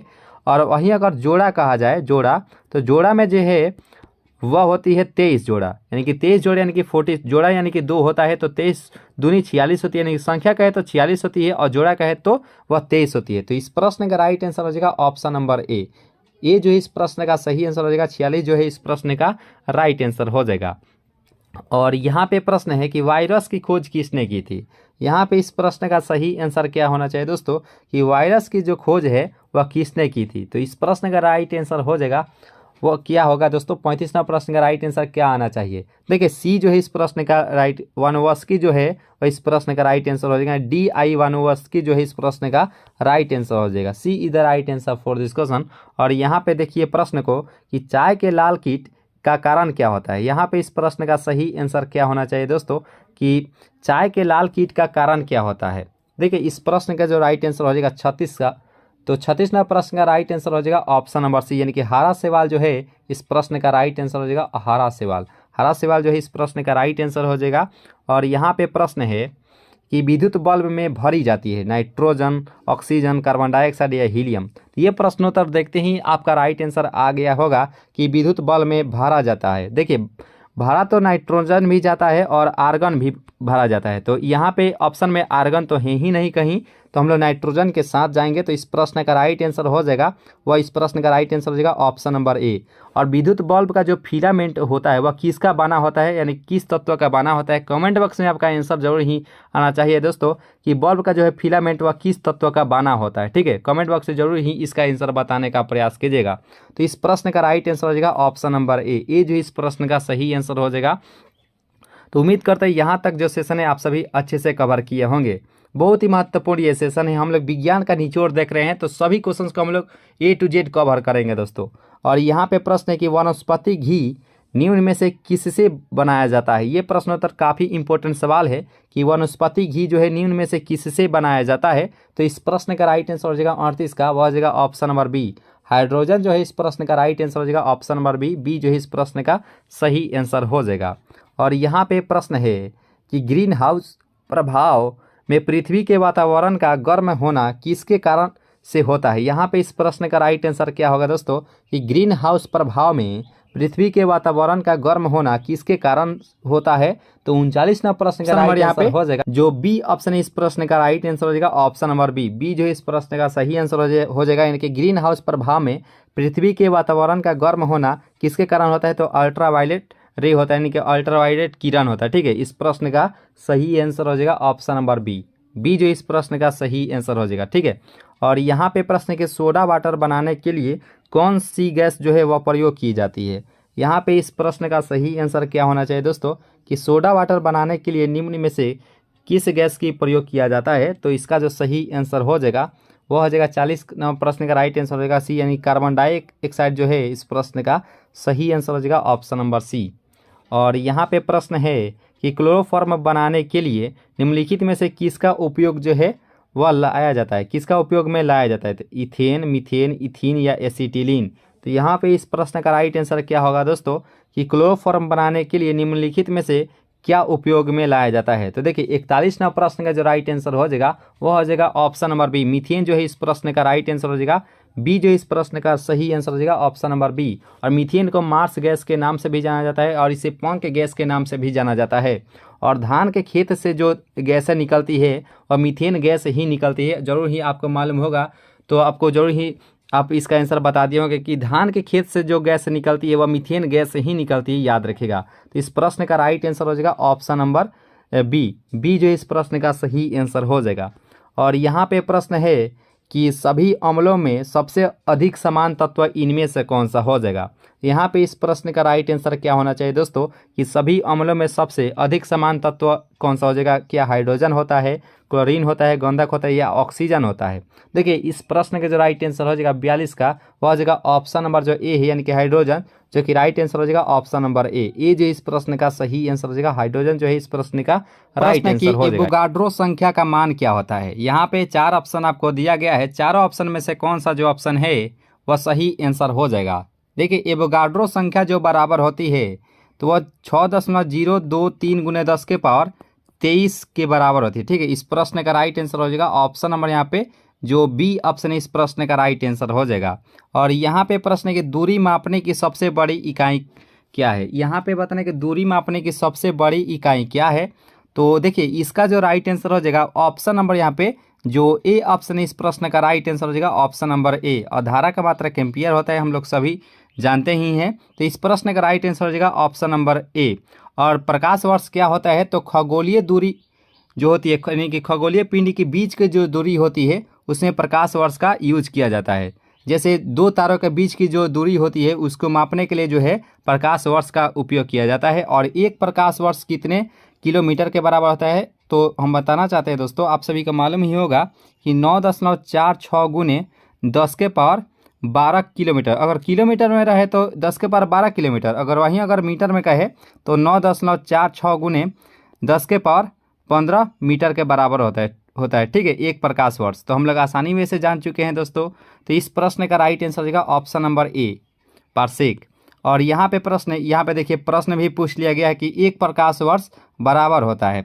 तो हम लोग जानते हैं, देखिए मीटर में रहेगा तो 10⁻15 मीटर रहेगा और किलोमीटर में रहेगा तो 10⁻12 किलोमीटर। तो यहाँ पे हम लोग देखेंगे कहाँ है, तो 9.46 × 10⁻15 मीटर इस यहाँ पे दिया गया है ऑप्शन नंबर बी में, जो कि राइट आंसर हो जाएगा ऑप्शन नंबर बी जो इस प्रश्न का सही आंसर हो जाएगा। और यहाँ पे प्रश्न है कि 1 लीटर कितना गैलन के बराबर होता है। काफ़ी इंपॉर्टेंट सवाल है कि 1 लीटर जो है वह कितना गैलन के बराबर होता है। तो इस प्रश्न का राइट आंसर हो जाएगा ऑप्शन नंबर ए यानी कि 0.2642 होता है। ठीक है, तो इस प्रश्न का राइट आंसर हो जाएगा ऑप्शन नंबर यहाँ पे जो ए ऑप्शन है इस प्रश्न का सही आंसर हो जाएगा ऑप्शन नंबर ए। और ये प्रश्न उत्तर देखते ही आपका आंसर आ जाना चाहिए, क्योंकि मतलब पिछले सेट में किए थे कि एक फर्मी में कितना मीटर, उस समय जो है एंगस्ट्रम में मान बताया गया था। ठीक है, तो हम मीटर में भी उसको हम अच्छे समझा कर बताए थे। तो इसका आंसर अब तक आप दे दिए होंगे कि एक फर्मी में कितने मीटर होता है। तो वैसे बात करें मीटर में तो इस प्रश्न का राइट आंसर हो जाएगा ऑप्शन नंबर यहाँ पे जो बी ऑप्शन है इस प्रश्न का राइट आंसर हो जाएगा ऑप्शन नंबर बी। अगर कहता कि एक फर्मी में कितने एंगस्ट्रम होता है तो 10⁻5 एंगस्ट्रम होता है, याद रखेगा एक फर्मी में, याद रखेगा। ठीक है, तो इस प्रश्न का राइट आंसर हो जाएगा ऑप्शन नंबर ए। और एक एंगस्ट्रम कितने मीटर के बराबर होता है, तो एक एंगस्ट्रम जो होता है 10⁻10 मीटर के बराबर होता है एक एंगस्ट्रम। तो इस प्रश्न का राइट आंसर हो जाएगा ऑप्शन नंबर बी। और यहाँ पे प्रश्न है कि लॉगरिथम के आविष्कारक कौन है। तो यहाँ पे इस 6 प्रश्न का राइट आंसर क्या होना चाहिए दोस्तों कि लॉगरिथम के जो है आविष्कारक कौन से हो जाएंगे। देखिए इस प्रश्न के जो राइट आंसर हो जाएगा 6 का हो जॉन नेपियर जो है इस प्रश्न का सही आंसर हो जाएगा ऑप्शन नंबर सी जो इस प्रश्न का सही आंसर हो जाएगा। और यहाँ पे प्रश्न है कि क्वांटम सिद्धांत के प्रतिपादक थे। तो यहाँ पे बताना है कि 7 प्रश्न का राइट आंसर क्या होना चाहिए कि क्वांटम सिद्धांत के प्रतिपादक कौन थे। तो इस प्रश्न का जो राइट आंसर हो जाएगा 7 का वो हो जाएगा ऑप्शन नंबर सी यानी कि मैक्स प्लांक जो है इस प्रश्न का राइट आंसर हो जाएगा ऑप्शन नंबर सी जो इस प्रश्न का राइट आंसर हो जाएगा। और बल्ब के आविष्कारक एडिसन जी है। और न्यूटन जो होता है ये बल का मात्रक न्यूटन होता है, याद रखेगा। कूलम जो होता है वह आवेश का मात्रक होता है, ये भी याद रखेगा। ठीक है, तो इस प्रश्न का राइट आंसर हो जाएगा ऑप्शन नंबर सी। सी जो है इस प्रश्न का राइट आंसर हो जाएगा। और यहाँ पे प्रश्न है वायुमंडल की आर्द्रता मापने वाला यंत्र कौन सा हो जाएगा। तो यहाँ पे इस प्रश्न का सही आंसर क्या होना चाहिए दोस्तों कि वायुमंडल की आर्द्रता मापने वाला यंत्र इनमें से कौन सा हो जाएगा। तो ये भी प्रश्नोत्तर हम लोग बहुत ही आसानी से कवर करेंगे। तो देखिए हाइग्रोमीटर जो होता है ये इस प्रश्न का राइट आंसर हो जाएगा ऑप्शन नंबर यहाँ पे जो बी ऑप्शन है इस प्रश्न का सही आंसर हो जाएगा ऑप्शन नंबर बी। और देखिए यहाँ पे पूछ लिया गया कि 1 एंगस्ट्रॉम मात्रक बराबर होता है। तो हम लोग आसानी में से अभी ही कवर किए थे कि 1 एंगस्ट्रॉम मात्रक बराबर होता है तो 10 के पावर माइनस 10 मीटर के बराबर होता है। ठीक है, तो 1 एंगस्ट्रॉम तो हम लोग आसानी से ऑप्शन नंबर ए को क्लिक करेंगे जो कि बिल्कुल ही सही आंसर हो जाएगा ऑप्शन नंबर ए जो है इस प्रश्न का राइट आंसर हो जाएगा। और यहाँ पे 10वां प्रश्न है कि पृथ्वी के उपग्रह का कक्षीय वेग निर्भर करता है। तो यहाँ पे इस प्रश्न का राइट आंसर क्या होगा कि पृथ्वी के उपग्रह का कक्षीय वेग निर्भर करता है। देखिए 10वां प्रश्न का राइट आंसर हो जाएगा ऑप्शन नंबर ए यानी कि कक्षा की त्रिज्या पर जो है इस प्रश्न का राइट आंसर हो जाएगा ऑप्शन नंबर ए।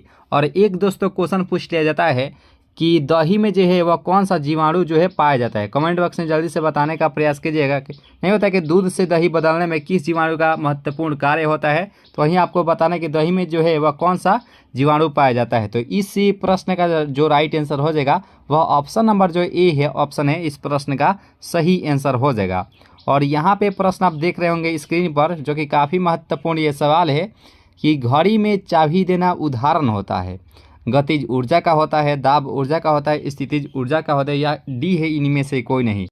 देखिए घड़ी में चाबी देने का जो उदाहरण हो जाएगा इस प्रश्न का राइट आंसर हो जाएगा 11th का हो जाएगा ऑप्शन नंबर सी यानी कि स्थितिज ऊर्जा का जो है वह उदाहरण होता है। ऑप्शन नंबर यहाँ पे जो सी ऑप्शन है इस प्रश्न का राइट आंसर हो जाएगा ऑप्शन नंबर सी।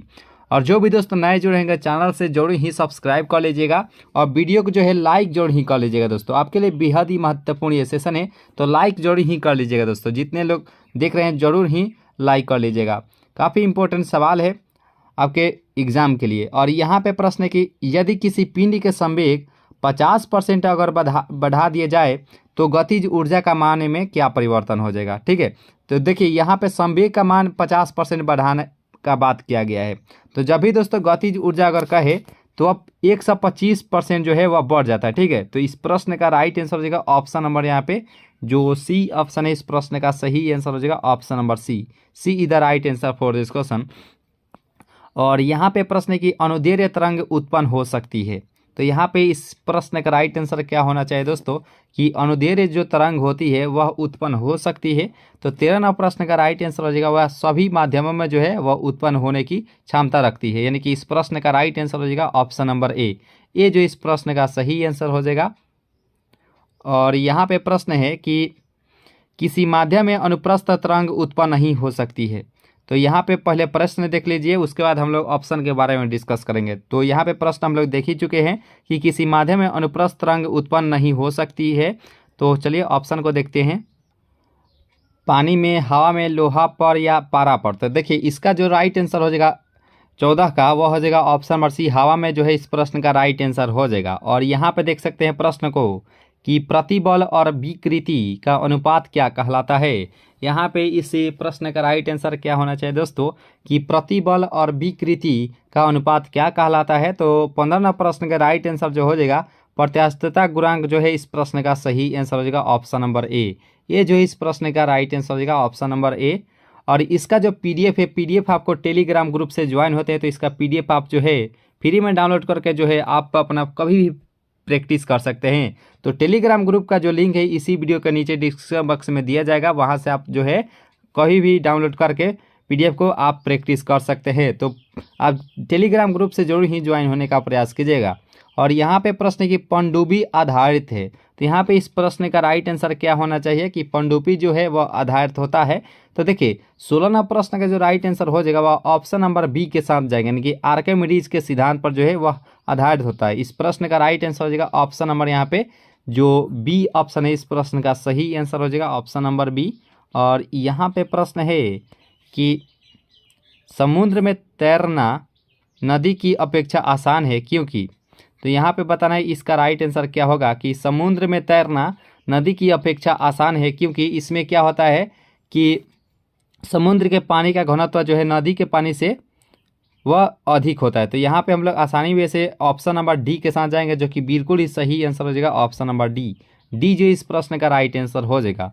आइए दोस्तों नेक्स्ट प्रश्न को कवर करते हैं, और यहाँ पे प्रश्न है कि तरंग अपश्रव्य कही जाती है जब उसकी आवृत्ति हो। तो यहाँ पे इस प्रश्न का राइट आंसर क्या होगा दोस्तों, कि तरंग अपश्रव्य कही जाती है जब उसकी आवृत्ति हो। तो 58 प्रश्न का जो राइट आंसर हो जाएगा वह हो जाएगा ऑप्शन नंबर डी, यानी कि 20 शटर से जो है वह कम होता है। इस प्रश्न का राइट आंसर हो जाएगा ऑप्शन नंबर डी। डी जो इस प्रश्न का राइट आंसर हो जाएगा। और एक दोस्तों क्वेश्चन पूछ लिया जाता है कि चेचक के टीके का जो है आविष्कारक कौन है। तो यहाँ पे एक बताना कि चेचक का जो है वह टीके का आविष्कारक कौन है। तो कमेंट बॉक्स से आपका आंसर जरूर ही आना चाहिए कि चेचक के टीके का जो है आविष्कारक कौन है।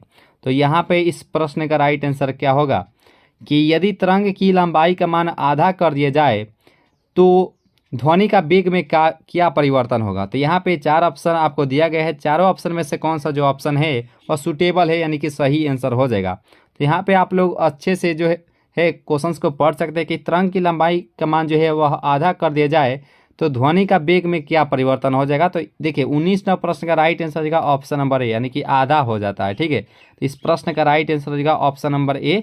ये जो इस प्रश्न का सही आंसर हो जाएगा। और यहाँ पे देख सकते हैं 20वां प्रश्न क्या कह रहा है कि ध्वनि तरंगे है। देखिए ध्वनि तरंगे क्या होती है, अनुदैर्घ्य होती है, अनुप्रस्थ होती है, विद्युत चुंबकीय होती है, या कोई नहीं। तो जब भी दोस्तों ध्वनि तरंगे की बात किया जाए तो यह एक प्रकार की अनुदैर्घ्य होती है। इस प्रश्न का राइट आंसर हो जाएगा ऑप्शन नंबर यहाँ पे जो ए ऑप्शन है। इस प्रश्न के राइट आंसर हो जाएगा ऑप्शन नंबर ए। और यहाँ पे 21वां प्रश्न है कि गोलीय दर्पण की फोकस दूरी उसकी वक्ता त्रिज्या की क्या होती है। तो यहाँ पे इस प्रश्न का राइट आंसर क्या होना चाहिए कि गोलीय दर्पण की फोकस दूरी उसकी वक्ता त्रिज्या की क्या होती है। तो देखिए इस प्रश्न का जो राइट आंसर हो जाएगा वह ऑप्शन नंबर यहाँ पे जो ए है, यानी कि आधी हो जाती है, जो कि बिल्कुल ही सही आंसर हो जाएगा ऑप्शन नंबर ए। और वहीं अगर संबंध की बात किया जाता तो ए बराबर क्या होता है, तो ए बराबर r/2 होता है। अगर r का मान है, अगर त्रिज्या का मान ज्ञात करना होता तो यह तिरछा तिरछी गुना कर देते, यानी कि r बराबर हो जाता है 2f। तो यहाँ पे इस प्रश्न का राइट आंसर हो जाएगा ऑप्शन नंबर यहाँ पे जो ए ऑप्शन इस प्रश्न का सही आंसर हो जाएगा। और ये प्रश्नोत्तर देखते ही आपका आंसर आ जाना चाहिए कि उत्तल दर्पण द्वारा बना प्रतिबिंब कैसा होता है। हम लोग उत्तल दर्पण की बात कर लें तो उत्तल दर्पण में बना प्रतिबिंब जो होता है वह वस्तु से छोटा होता है। और उत्तल दर्पण का उपयोग जो है और गाड़ियों के साइड मिरर यानी गाड़ियों के पक्ष दर्पण में जो है उत्तल दर्पण का उपयोग किया जाता है। और समतल दर्पण में वस्तु से बराबर प्रतिबिंब बनता है, और अवतल दर्पण में जो है वस्तु से बड़ा प्रतिबिंब बनता है। और एक दोस्तों क्वेश्चन पूछ लिया जाता है कि हजामती दर्पण में जो है वह किस दर्पण का उपयोग किया जाता है। कमेंट बॉक्स में आपका आंसर जरूर ही आना चाहिए कि हजामती दर्पण में जो है वह किस दर्पण का उपयोग किया जाता है। और एक दोस्तों क्वेश्चन भी पूछ लिया जाता है कि गाड़ियों के हेडलाइट में किस दर्पण का उपयोग किया जाता है। तो गाड़ियों के हेडलाइट अगर कहे तो अवतल दर्पण का उसमें उपयोग किया जाता है। देखिए हेडलाइट में अवतल दर्पण का उपयोग किया जाता है, और गाड़ियों के साइड मिरर यानी कि पक्ष दर्पण में जो है वह उत्तल दर्पण का उपयोग किया जाता है। तो उम्मीद करते हैं ये सभी आसानी से समझ गए होंगे। तो यहाँ पे इस प्रश्न का राइट आंसर क्या होना चाहिए कि उत्तल दर्पण द्वारा बना प्रतिबिंब कैसा होता है, तो काल्पनिक तथा सीधा होता है। ठीक है, इस प्रश्न का राइट आंसर हो जाएगा ऑप्शन नंबर सी। सी जो है इस प्रश्न का सही आंसर हो जाएगा। तो उम्मीद करते हैं आप सभी आंसर बता दिए होंगे कि हजामती दर्पण में किस दर्पण का उपयोग किया जाता है। तो उसमें जो है अवतल दर्पण का उपयोग किया जाता है। जो भी दोस्तों अवतल दर्पण बताए थे उनका बिल्कुल ही सही आंसर हो जाएगा। तो उम्मीद करते हैं यहाँ तक जो सेशन है आप सभी बहुत ही अच्छे से कवर किए होंगे। और वीडियो अगर अच्छी लग रही हो तो लाइक जरूर ही कीजिएगा दोस्तों, और अगर चैनल से अगर नए जुड़े हो तो जरूर ही सब्सक्राइब कर लीजिए। आपके लिए बेहद ही महत्वपूर्ण ये सेशन है, और अपने दोस्तों में भी शेयर करते रहिएगा वीडियो को। ठीक है, और यहाँ पे प्रश्न की प्रकाश तरंग का उदाहरण इनमें से कौन सा हो जाएगा।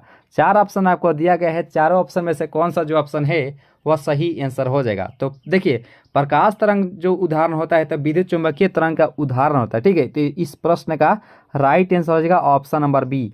बी जो इस प्रश्न का सही आंसर हो जाएगा। B is the right answer for this question. और यहाँ पे प्रश्न है कि फोटोग्राफी कैमरे का अभिदृश्यक लेंस होता है। यहाँ पे इस प्रश्न का राइट आंसर क्या होगा दोस्तों, देखिए फोटोग्राफी के कैमरे का अभिदृश्यक लेंस का अगर बात किया जाए तो इसमें जो है उत्तल लेंस का उपयोग किया जाता है। इस प्रश्न का राइट आंसर हो जाएगा ऑप्शन नंबर यहाँ पे जो बी ऑप्शन है इस प्रश्न का सही आंसर हो जाएगा ऑप्शन नंबर बी। तो चलिए दोस्तों नेक्स्ट प्रश्न को कवर करते हैं। और यहाँ पे प्रश्न है कि E बराबर mc² को प्रतिपादित किया था। तो ये प्रश्नोत्तर देखते ही आपका आंसर आ गया होगा कि E बराबर mc² को प्रतिपादित किया था। तो आइंस्टीन जो भी दोस्त बताए हैं ऑप्शन नंबर बी, उनका बिल्कुल ही सही आंसर हो जाएगा option number B. B is the right answer for this question. और यहाँ पे प्रश्न है कि थोरियम का नाभिक को बदला जा सकता है। यहाँ पे इस प्रश्न का राइट आंसर क्या होगा दोस्तों कि थोरियम का नाभिक को बदला जा सकता है। तो देखिए इस प्रश्न का जो राइट आंसर हो जाएगा 26 का, वह हो जाएगा ऑप्शन नंबर ए, यानी कि यूरेनियम में। इस प्रश्न का राइट आंसर हो जाएगा option number A. A is the right answer for this question. और यहाँ पे प्रश्न है कि फ्यूज के पदार्थ का होना चाहिए, ठीक है, उच्च प्रतिरोध, निम्न गलनांक, उच्च गलनांक, या ए और बी दोनों। तो यहाँ पे इस प्रश्न का राइट आंसर क्या होना चाहिए दोस्तों कि फ्यूज के पदार्थ का होना चाहिए। देखिए इस प्रश्न का जो राइट आंसर हो जाएगा वह ए एवं बी दोनों होना चाहिए, ठीक है, उच्च प्रतिरोध भी होना चाहिए और निम्न गलनांक भी होना चाहिए। तो इस प्रश्न का राइट आंसर हो जाएगा ऑप्शन नंबर सी। सी जो इस प्रश्न का राइट आंसर हो जाएगा। और यहाँ पे प्रश्न है कि निम्न विद्युत चुंबकीय तरंगों में किसकी आवृत्ति अधिकतम होगी। देखिए यहाँ पे आवृत्ति का बात किया जाता है। कमेंट बॉक्स से आपका आंसर जरूर ही आना चाहिए कि आवृत्ति का जो है मात्रा क्या होता है। कमेंट बॉक्स से आपका आंसर जरूर ही बताना चाहिए, ठीक है। तो आवृत्ति का मात्रा क्या होता है, कमेंट बॉक्स से आपका आंसर जरूर ही आना चाहिए दोस्तों। तो यहाँ पे बताना है कि विद्युत चुंबकीय तरंगों में किसकी आवृत्ति जो है अधिकतम होती है। देखिए इसका जो राइट आंसर हो जाएगा 28 का, वह हो जाएगा ऑप्शन नंबर यहाँ पे जो बी ऑप्शन है कि गामा किरण, जो कि राइट आंसर हो जाएगा option number B. B is the right answer for this question. और गामा किरण की एक महत्वपूर्ण बात ये भी होता है कि सबसे अधिक जो भेदन क्षमता होती है वह गामा किरण की ही होती है। देखिए 20 मीटर प्लेट को भी जो है यह अच्छा आसानी से जो है वह भेद सकती है, यानी कि छिद्र कर सकती है गामा किरण की, यही खास बात होती है। तो इस प्रश्न का राइट आंसर हो जाएगा ऑप्शन नंबर यहाँ पे जो बी ऑप्शन है, इस प्रश्न का सही आंसर हो जाएगा। तो उम्मीद करते हैं आप सभी जो है आवृत्ति का मात्रक भी बता दिए होंगे। जो भी दोस्त हर्ट्ज बताए थे उनका बिल्कुल ही सही आंसर हो जाएगा। आवृत्ति का जो मात्रक होता है वह हर्ट्ज में मापा जाता है। और यहाँ पे प्रश्न है कि ऊर्जा का क्षय कम होता है। तो यहाँ पे इस प्रश्न का राइट आंसर क्या होना चाहिए कि ऊर्जा का क्षय किसमें कम होता है। क्या दिष्ट धारा में होता है, प्रत्वर्ती धारा में होता है, या दोनों प्रकार की धाराओं में होते हैं, या डी है इनमें से कोई नहीं। तो आप सभी आसानी में से सभी ऑप्शन को देख चुके हैं। तो देखिए इसका जो राइट आंसर हो जाएगा 29 का, वो हो जाएगा ऑप्शन नंबर यहाँ पे जो बी ऑप्शन है कि प्रत्वर्ती धारा में, जो कि राइट आंसर हो जाएगा ऑप्शन नंबर बी। बी जो इस प्रश्न का राइट आंसर हो जाएगा। तो उम्मीद करते हैं यहाँ तक जो सेशन है आप सभी को बहुत ही अच्छी लगी होंगी, लग रही होंगी। तो लाइक जरूर ही कीजिएगा दोस्तों। जो भी दोस्त लाइक नहीं किए होंगे वीडियो को जरूर ही लाइक कर लीजिएगा। और यहाँ पे इसका जो PDF है, तो PDF आपको टेलीग्राम ग्रुप से ज्वाइन होते हैं। तो टेलीग्राम ग्रुप का लिंक जो है इसी वीडियो को नीचे डिस्क्रिप्शन बॉक्स में दे दिया जाएगा। वहाँ से आप PDF डाउनलोड करके कभी भी जो है आप प्रैक्टिस कर सकते हैं, ठीक है। तो आप टेलीग्राम ग्रुप से जरूर ही ज्वाइन होने का प्रयास कीजिएगा। और यहाँ पे देख सकते हैं प्रश्न को कि ट्रांसफार्मर की सिद्धांत पर जो है वह आधारित होता है। बहुत ही महत्वपूर्ण ये प्रश्न है कि ट्रांसफार्मर जो है वह किस सिद्धांत पर आधारित होता है। तो वो 30वां प्रश्न का जो राइट आंसर हो जाएगा ऑप्शन नंबर बी, यानी कि चुंबकीय प्रेरण पर, जो कि राइट आंसर हो जाएगा ऑप्शन नंबर यहाँ पे जो बी ऑप्शन है, इस प्रश्न का राइट आंसर हो जाएगा ऑप्शन नंबर बी। और यहाँ पे है कि घरेलू प्रकाश के लिए प्रयुक्त लैंप किस क्रम में जोड़ना चाहिए। तो यहाँ पे बताएं कि घरेलू जो प्रकाश से जब हमारे घरों में लाइन की जो व्यवस्था है वह किस क्रम में होना चाहिए। तो इसका जो राइट आंसर हो जाएगा 31 का, वह हो जाएगा ऑप्शन नंबर बी, यानी कि समांतर क्रम में उससे जोड़ना चाहिए। इस प्रश्न का राइट आंसर हो जाएगा option number B. B is the right answer for this question. और यहाँ पे प्रश्न है कि ऊष्मा किस प्रक्रिया से सर्वाधिक तीव्र गति से स्थानांतरित होती है। तो यहाँ पे इस प्रश्न का राइट आंसर क्या होगा कि ऊष्मा जो है किस प्रक्रिया से सर्वाधिक तीव्र गति से जो है वह स्थानांतरित होती है। तो 32वां प्रश्न का जो राइट आंसर हो जाएगा वह हो जाएगा ऑप्शन नंबर सी, यानी कि बी किरण जो है इस प्रश्न का राइट आंसर हो जाएगा option number C. C is the right answer for this question. और यहाँ पे प्रश्न है कि न्यूनतम संभवतः ताप होता है। तो यहाँ पे इस प्रश्न का सही आंसर क्या होना चाहिए दोस्तों कि न्यूनतम जो है वह संभवतः ताप होना चाहिए। तो इसका जो राइट आंसर हो जाएगा 33 का, वो हो जाएगा ऑप्शन नंबर, यानी कि माइनस जो है 273 सेंटीग्रेड होना चाहिए, ठीक है। तो इस प्रश्न का राइट आंसर हो जाएगा ऑप्शन नंबर ए। ये जो इस प्रश्न का सही आंसर हो जाएगा। और यहाँ पे प्रश्न है कि यदि वायुमंडल न होती तो दिन की अवधि होती। तो यहाँ पे 34वां प्रश्न का राइट आंसर क्या होगा कि यदि वायुमंडल न होती तो दिन की अवधि होती है। तो इसका जो राइट आंसर हो जाएगा 34 का, वह जगह ऑप्शन नंबर यानी कि कम होती। ठीक है, तो इस प्रश्न का राइट आंसर जगह option number A is the right answer for this question. और यहाँ पे बता दीजिए कि सूर्य ग्रहण के समय सूर्य का कौन सा भाग जो है दिखाई देता है। यहाँ पे इस प्रश्न का राइट आंसर क्या होगा कि सूर्य ग्रहण के समय सूर्य का कौन सा जो भाग है वह दिखाई देता है। तो 35वां प्रश्न का जो राइट आंसर हो जाएगा वह हो जाएगा ऑप्शन नंबर बी, यानी किरीट जो है इस प्रश्न का राइट आंसर हो जाएगा ऑप्शन नंबर बी। बी जो इस प्रश्न का राइट आंसर हो जाएगा। और यहाँ पे देखिए प्रश्न को कि सूर्य के प्रकाश का आंतरिक परिवर्तन हो सकता है यदि प्रकाश को गुजारा जाए। ठीक है, तो यहाँ पे इसका राइट आंसर क्या होगा कि सूर्य के प्रकाश का आंतरिक परिवर्तन हो सकता है यदि प्रकाश से को गुजरा जाए। तो यहाँ पे इसका जो राइट आंसर हो जाएगा 36 का वह जगह ऑप्शन नंबर सी, कांच से वायु में जाना चाहिए। तो इस प्रश्न का राइट आंसर हो जाएगा ऑप्शन नंबर यहाँ पे जो सी ऑप्शन है इस प्रश्न का सही आंसर हो जाएगा ऑप्शन नंबर सी। प्रश्न है कि निम्नलिखित में किसका अपवर्तनांक सर्वाधिक होता है। तो यहाँ पे इस प्रश्न का राइट आंसर क्या होना चाहिए दोस्तों कि किसका जो अपवर्तनांक जो होता है वह सबसे अधिक होता है। जब भी दोस्तों अपवर्तनांक की बात किया जाए तो यह बैगनी का इस प्रश्न का राइट आंसर हो जाएगा ऑप्शन नंबर बी जो इस प्रश्न का राइट आंसर हो जाएगा। और सबसे कम अपवर्तनांक किसका होता है तो वह लाल रंग का होता है, क्योंकि लाल रंग का जो तरंग दैर्घ्य होता है वह सबसे अधिक होता है और बैगनी रंग का जो तरंग दैर्घ्य होता है वह सबसे कम होता है, इसलिए जो है इसका अपवर्तनांक जो है सबसे अधिक होता है। ठीक है, तो इस प्रश्न का राइट आंसर हो जाएगा ऑप्शन नंबर बी। और यहाँ पे प्रश्न है कि निम्न में किस विद्युत चुंबकीय तरंग की जो तरंग दैर्घ्य जो होता है वह सबसे ज़्यादा होता है। जब भी दोस्तों तरंग दैर्घ्य अगर ज़्यादा की बात किया जाए तो इस प्रश्न का राइट आंसर हो जाएगा ऑप्शन नंबर बी, यानी कि औरक्त जो किरणें होती है इसकी तरंग दैर्घ्य सबसे ज़्यादा होती है। और गामा किरणें की एक महत्वपूर्ण बात यह भी होता है इसकी जो भेदन क्षमता होती है वह सबसे अधिक इसकी भेदन क्षमता होती है, यानी कि 20 मीटर प्लेट को भी जो है यह आसानी वे से छिद्र कर सकती है, यानी कि पार कर सकती है। तो इस प्रश्न का राइट आंसर हो जाएगा ऑप्शन नंबर यहाँ पे जो बी ऑप्शन है इस प्रश्न का सही आंसर हो जाएगा। और यहाँ पे बात करें कि प्रकाश की चाल सबसे पहले ज्ञात की थी। जब भी दोस्तों यहाँ पे सबसे पहले यहाँ पे लिखा हुआ रहेगा तो ये रोमर के द्वारा जो है इस प्रश्न का राइट आंसर होगा, यानी कि प्रकाश की जो चाल है वह सबसे पहले रोमर के द्वारा जो है वह ज्ञात किया गया था। और प्रकाश की जो चाल की बात करें तो हम सभी जानते हैं कि 3 × 10⁸ मीटर पर सेकेंड जो होता है वह निर्वात में प्रकाश की चाल होता है। तो इस प्रश्न का राइट आंसर हो जाएगा ऑप्शन नंबर बी। और फैराडे किसका मात्रक होता है वह धारिता का मात्रक फैराडे होता है, याद रखिएगा दोस्तों धारिता का मात्रक फैराडे होता है। वह वेबर किसका मात्रक होता है तो चुंबकीय फ्लक्स का जो है मात्रक वेबर होता है, ये भी याद रखिएगा। तो तीसरा प्रश्न का राइट आंसर हो जाएगा ऑप्शन नंबर बी। और यहाँ पे प्रश्न है कि सरल सूक्ष्मदर्शी में वस्तु को रखा जाता है। यहाँ पे इस प्रश्न का राइट आंसर क्या होना चाहिए दोस्तों कि सरल सूक्ष्मदर्शी में वस्तु को कहाँ रखा जाता है तो लेंस और प्रकाश के बीच रखा जाता है। ठीक है, तो यहाँ पे चौथा प्रश्न का राइट आंसर हो जाएगा ऑप्शन नंबर यहाँ पे जो ए ऑप्शन है इस प्रश्न का सही आंसर हो जाएगा ऑप्शन नंबर ए। और यहाँ पे देखिए 5वां प्रश्न को जो कि काफ़ी महत्वपूर्ण ये सवाल है कि जब प्रकाश वायु से कांच में जाता है तो उस समय क्या परिवर्तन होता है। 4 ऑप्शन आप अच्छे से देख लीजिए, इस चारों ऑप्शन में से कौन सा जो ऑप्शन है वह सही इसका आंसर हो जाएगा। तो जब प्रकाश वायु से कांच में जाता है तो इसकी तरंग दैर्घ्य में क्या परिवर्तन होता है तो यह घटने लगती है, यानी कि डिक्रीज करने लगती है। ठीक है, तो इस प्रश्न का राइट आंसर हो जाएगा ऑप्शन नंबर यहाँ पे जो बी ऑप्शन है इस प्रश्न का राइट आंसर हो जाएगा ऑप्शन नंबर बी जो इस प्रश्न का राइट आंसर हो जाएगा। और यहाँ पर देख रहे होंगे आवृत्ति का क्या पूछा जाता है तो आवृत्ति का मात्रक क्या होता है तो आवृत्ति को हर्ट्ज में मापते हैं, ये भी याद रखिएगा। आवृत्ति का मात्रक हर्ट्ज में मापते हैं दोस्तों। तो इस प्रश्न का राइट आंसर हो जाएगा 5 का हो जाएगा ऑप्शन नंबर यहाँ पे जो बी ऑप्शन है इस प्रश्न का सही आंसर हो जाएगा।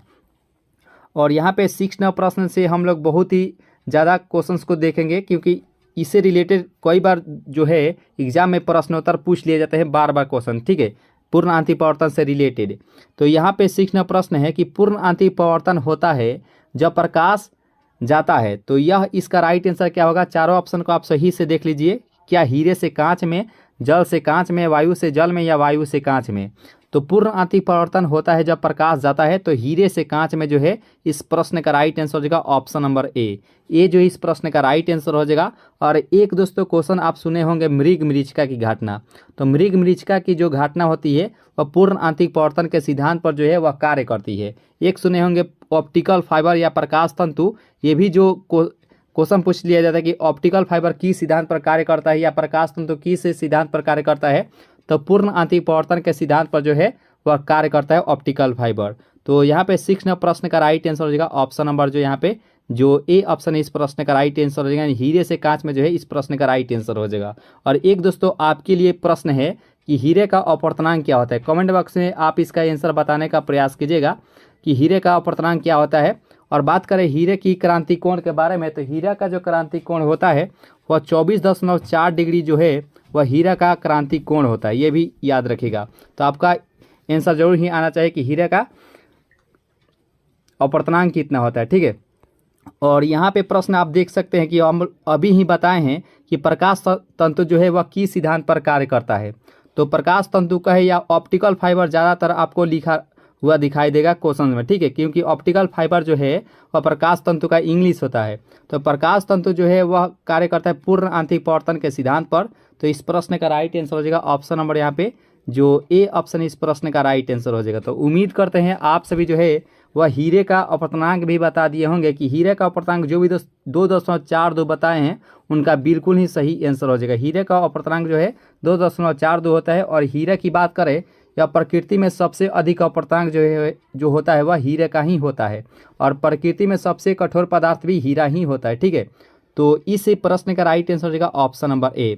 तो उम्मीद करते हैं यहाँ तक जो सेशन है आपको अच्छी लगी होंगी। अगर लग रही होंगी तो जरूर ही लाइक कीजिएगा दोस्तों, और दोस्तों के पास जरूर ही शेयर कीजिएगा।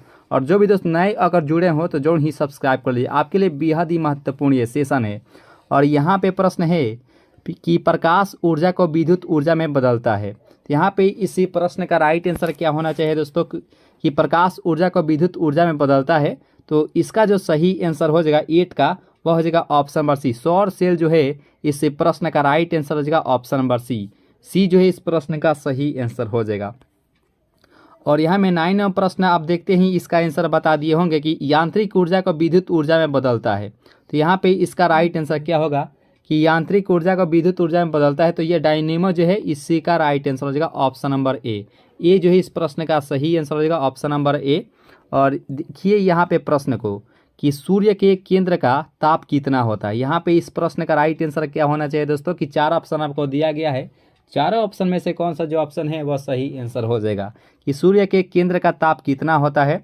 तो देखिए 1.5 × 10⁻7 के होता है, ठीक है, 10⁻7 के। तो देखेंगे किस ऑप्शन में है, तो ये ऑप्शन नंबर ए में ही दिया गया है जो कि राइट आंसर हो जाएगा ऑप्शन नंबर ए। इसका जो PDF है आपको टेलीग्राम ग्रुप से ज्वाइन होते हैं तो इसका PDF डाउनलोड करके आप जो है कभी भी प्रैक्टिस कर सकते हैं, क्योंकि प्रैक्टिस मेक्स परफेक्ट। तो आप जो है हमेशा प्रैक्टिस करते रहिएगा दोस्तों, ठीक है। तो आप PDF जरूर ही डाउनलोड करके प्रैक्टिस कर सकते हैं। डिस्क्रिप्शन बॉक्स में टेलीग्राम ग्रुप का जो है वह लिंक दिया रहेगा, ठीक है। और यहाँ पे प्रश्न है सूर्य के केंद्र का दाब कितना होता है। यहाँ पे दाब का बात किया गया है।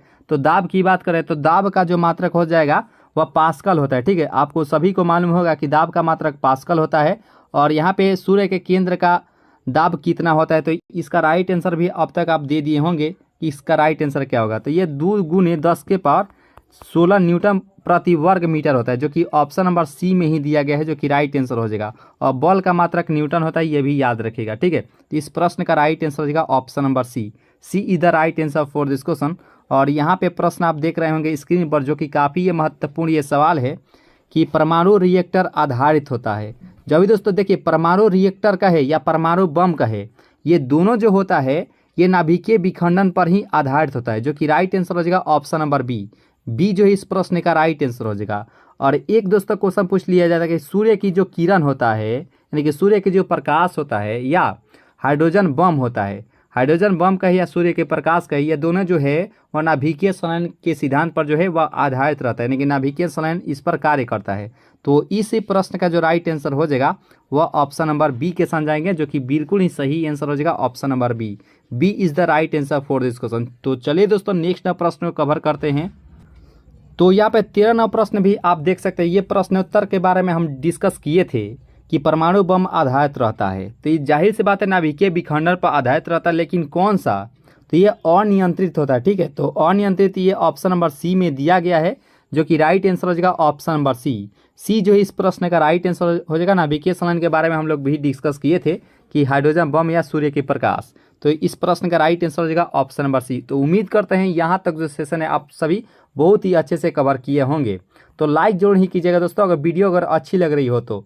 और यहाँ पे देखिए, यहाँ प्रश्न भी पूछ दिया गया है कि हाइड्रोजन बम आधारित रहता है, तो हम लोग आंख मूंद कर भी हम लोग बता देंगे कि नाभिकीय संलयन पर आधारित रहता है, जो कि बिल्कुल ही सही आंसर हो जाएगा ऑप्शन नंबर बी जो इस प्रश्न का राइट आंसर हो जाएगा। B is the right answer for this question दोस्तों। और यहाँ पे प्रश्न है कि सिलिकॉन तथा जर्मेनियम अर्धचालक होते हैं, एक संयोजी होते हैं, त्रिसंयोजी, पंच संयोजी या चतुर्थ संयोजी। तो यहाँ पे इसका राइट आंसर क्या होगा? देखिए, सिलिकॉन तथा जर्मेनियम का बात किया गया है तो ये चतुर्थ संयोजी इस प्रश्न का राइट आंसर है, क्योंकि इसमें 4 इलेक्ट्रॉन जो है वह होते हैं। ठीक है, तो इस प्रश्न का राइट आंसर हो जाएगा ऑप्शन नंबर यहाँ पे जो डी ऑप्शन है, इस प्रश्न का सही आंसर हो जाएगा ऑप्शन नंबर डी। और यहाँ पे प्रश्न है कि पॉजिट्रॉन की खोज किसने किया? तो यहाँ पे पॉजिट्रॉन का बात किया गया है तो इसका राइट आंसर क्या होगा? देखिए, पॉजिट्रॉन की बात किया जाए तो यह एंडरसन के द्वारा किया गया है। इस प्रश्न का राइट आंसर हो जाएगा ऑप्शन नंबर यहाँ पे जो सी ऑप्शन है, इस प्रश्न का सही आंसर हो जाएगा ऑप्शन नंबर सी। और एक दोस्तों क्वेश्चन पूछ लिया जाता है जो कि आपको आंसर बताना है कि इलेक्ट्रॉन की खोजकर्ता कौन है। कमेंट बॉक्स में आपका जरूर ही आंसर आना चाहिए कि इलेक्ट्रॉन की खोजकर्ता कौन है दोस्तों। और यहाँ पे प्रश्न है कि 1 कूलम आवेश से बराबर होता है। तो वैसे बात करें आवेश पर जो चार्ज रहता है तो 1.6 गुने 10 के पावर माइनस 19 कूलम होता है। ठीक है, तो क्वांटिमीकरण से जो है इसका राइट आंसर होता है, देखिए, एक में अगर 1.6 गुने 10 के पावर माइनस 19 से अगर भाग देते हैं तो ये जो दशमलव है यहाँ पे जीरो हो, ये दशमलव हटेगा तो यहाँ पे जीरो हो जाएगा। ठीक है, तो फिर से अगर ऊपर जाता है तो 10 के पावर माइनस नहीं, ये तो प्लस में हो जाता है, तो 10 के पावर जो है यह प्लस में हो जाता है। ठीक है, यहाँ पे 19, अगर 19 में से एक यहाँ पे जीरो लेंगे तो यहाँ पे एक 18 हो जाएगा। और फिर 16 से अगर भाग देते हैं तो ये हो जाता है 6.25 गुने 10 के पावर 18 इलेक्ट्रॉन, जो कि यहाँ पे इसका राइट आंसर हो जाएगा ऑप्शन नंबर यहाँ पे जो ए ऑप्शन इस प्रश्न का सही आंसर हो जाएगा ऑप्शन नंबर ए। क्वांटिमीकरण पढ़े होंगे तो क्यू बराबर होता है एनी, जो कि इसी सूत्र पर जो है आप बनाएंगे तो इसका राइट आंसर आ जाता है इतना ही। ठीक है, तो इस प्रश्न का राइट आंसर हो जाएगा ऑप्शन नंबर यहाँ पे जो ए ऑप्शन है, इस प्रश्न का राइट आंसर है। आवेश का मात्रा कूलम होता है, ये भी याद रखिएगा। और यहाँ पे प्रश्न है कि किसी तार की प्रतिरोधकता निर्भर करती है। तो कमेंट बॉक्स में आपका आंसर जरूर ही आना चाहिए कि प्रतिरोधक का जो मात्रक होता है इसका राइट आंसर क्या होना चाहिए। इसका राइट आंसर क्या होगा दोस्तों कि प्रतिरोधकता का मात्रा क्या होता है? तो यहाँ पे किसी तार की जो प्रतिरोधकता निर्भर करती है तो यह इसकी निर्भर करती है पदार्थ की जो है पदार्थ पर। इसका राइट आंसर हो जाएगा ऑप्शन नंबर यहाँ पे जो बी ऑप्शन इस प्रश्न का राइट आंसर हो जाता है। उम्मीद करते हैं आप सभी जो है प्रतिरोधकता का मात्रक ओम मीटर बताए होंगे। जो भी दोस्तों ओम मीटर इसका मात्रक बताए, जो कि बिल्कुल ही सही आंसर हो जाएगा। ओम मीटर जो है प्रतिरोधकता का मात्रक होता है। और यहाँ पे 19वां प्रश्न है कि 1 वाट घंटा बराबर होता है। यहाँ पे इसका राइट आंसर क्या होना चाहिए कि 1 वाट घंटा कितने के बराबर होता है? तो 19वां प्रश्न का जो राइट आंसर हो जाएगा वह 3.6 गुने 10 के पावर 3 जूल के बराबर होता है। यहाँ पे इस प्रश्न का राइट आंसर हो जाएगा ऑप्शन नंबर यहाँ पे जो बी ऑप्शन है, इस प्रश्न का राइट आंसर हो जाएगा ऑप्शन नंबर बी। और एक दोस्तों क्वेश्चन पूछ लिया जाता है, हम लोग बहुत पहले उस क्वेश्चन को डिस्कस किए थे कि 1 हॉर्स पावर जो है वह कितने वाट के बराबर होता है। 1 हॉर्स पावर कितने वाट के बराबर होता है? कमेंट बॉक्स से आपका जरूर ही आंसर आना चाहिए कि वाट जो होता है वह शक्ति का मात्रक होता है। यह भी याद रखिएगा दोस्तों कि शक्ति का मात्रक वाट होता है और 1 हॉर्स पावर कितने वाट के बराबर होता है। जरूर ही इसका आंसर देने का प्रयास कीजिएगा। और यहाँ पे प्रश्न है कि मैक संख्या का उपयोग किसकी चाल निर्धारण के लिए किया जाता है? तो मैक संख्या यहाँ पे बताना है। देखिए, मैक संख्या जब भी इसका बात किया जाए तो यह इसका उपयोग किया जाता है विमान में किया जाता है। ठीक है, इसका राइट आंसर हो जाएगा ऑप्शन नंबर यहाँ पे जो सी ऑप्शन है, इस प्रश्न का सही आंसर हो जाएगा। और 1 हॉर्स पावर कितने वाट के बराबर होता है? तो 746 वाट आप सुने होंगे, तो 746 वाट के बराबर होता है 1 हॉर्स पावर। जो भी दोस्त 746 वाट बताए हैं उनका बिल्कुल ही सही आंसर हो जाएगा। ठीक है, तो यहाँ पे इस प्रश्न का राइट आंसर हो जाएगा ऑप्शन नंबर सी। और यहाँ पे प्रश्न है कि एक तार बैटरी में प्रयुक्त विद्युत अवघट्य होता है। यहाँ पे हाइड्रोक्लोरिक अम्ल होता है क्या, सल्फ्यूरिक एसिड, नाइट्रिक अम्ल या आसत अम्ल? तो यहाँ पे इसका राइट आंसर क्या होगा कि एक कार बैटरी में प्रयुक्त विद्युत अवघट्य होता है। तो देखिए, इसका जो राइट आंसर हो जाएगा 21 का वह हो जाएगा ऑप्शन नंबर यहाँ पे जो बी ऑप्शन है कि सल्फ्यूरिक एसिड, जो कि राइट आंसर हो जाएगा ऑप्शन नंबर बी। बी जो है इस प्रश्न का राइट आंसर हो जाएगा। और H2SO4 इसका सूत्र होता है। इसे जो है अम्लों का भी राजा कहा जाता है, अम्लों का राजा H2SO4 को कहा जाता है, जो कि राइट आंसर हो जाएगा ऑप्शन नंबर बी जो है इस प्रश्न का राइट आंसर हो जाएगा। तो उम्मीद करते हैं यहाँ तक जो सेशन है आप सभी बहुत ही अच्छे से कवर किए होंगे। और जो भी दोस्त लाइक नहीं किए होंगे वीडियो को जरूर ही लाइक कर लीजिएगा दोस्तों। और जो भी दोस्त नए अगर जुड़े हो तो जरूर ही सब्सक्राइब कर लीजिएगा इस चैनल को, ठीक है। और अपने दोस्तों में भी जरूर शेयर करने का प्रयास कीजिएगा। और यहाँ पर देखिए ये प्रश्न उत्तर देखते ही आपका आंसर आ गया होगा कि स्पष्ट दर्शन की न्यूनतम दूरी होती है। देखिए स्पष्ट दृष्टि की न्यूनतम दूरी जो होती है वह 25 सेंटीमीटर होती है, ठीक है। जब भी दोस्तों स्पष्ट अगर कहेगा न्यूनतम दूरी तो 25 सेंटीमीटर होती है। तो इसका राइट आंसर होगा ऑप्शन नंबर सी। और वहीं अगर अधिकतम की बात किया जाए तो वह अनंत होती है। और वहीं अगर फोकस दूरी का बात किया जाए कि मनुष्य की फोकस दूरी कितनी होनी चाहिए न्यूनतम, तो न्यूनतम उसकी फोकस दूरी होती है और 2 सेंटीमीटर होती है। फोकस दूरी का बात किया जाए तो 2 सेंटीमीटर होती है। और न्यूनतम दूरी का है तो 25 सेंटीमीटर होती है। और अधिकतम का है तो वह अनंत होती है, इन्फिनिटिव होती है, याद रखेगा। तो इस प्रश्न का राइट आंसर हो जाएगा ऑप्शन नंबर सी। और यहाँ पे प्रश्न है कि प्रकाश के तरंग सिद्धांत को किसने प्रतिपादित किया था? तो न्यूटन बाबा, रदरफोर्ड, वेबर या हाइगेंस। तो यहाँ पे इसका राइट आंसर क्या होगा कि प्रकाश के तरंग सिद्धांत को किसने प्रतिपादित किया था? तो 23 नंबर प्रश्न का जो राइट आंसर हो जाएगा वह हाइगेंस जो है इस प्रश्न का राइट आंसर हो जाएगा ऑप्शन नंबर सी जो है इस प्रश्न का राइट आंसर हो जाएगा। तो चलिए दोस्तों नेक्स्ट प्रश्न को कवर करते हैं। और यहाँ पे प्रश्न के इंद्रधनुष में किस रंग का विक्षेपण अधिक होता है? जब भी दोस्तों विक्षेपण अगर अधिक का बात किया जाए तो 4 ऑप्शन आप देख सकते हैं, बैगनी, पीला, नीला या लाल। तो देखिए यहाँ पे प्रश्न आप सही से देख लीजिए कि इंद्रधनुष में किस रंग का विक्षेपण सबसे अधिक होता है।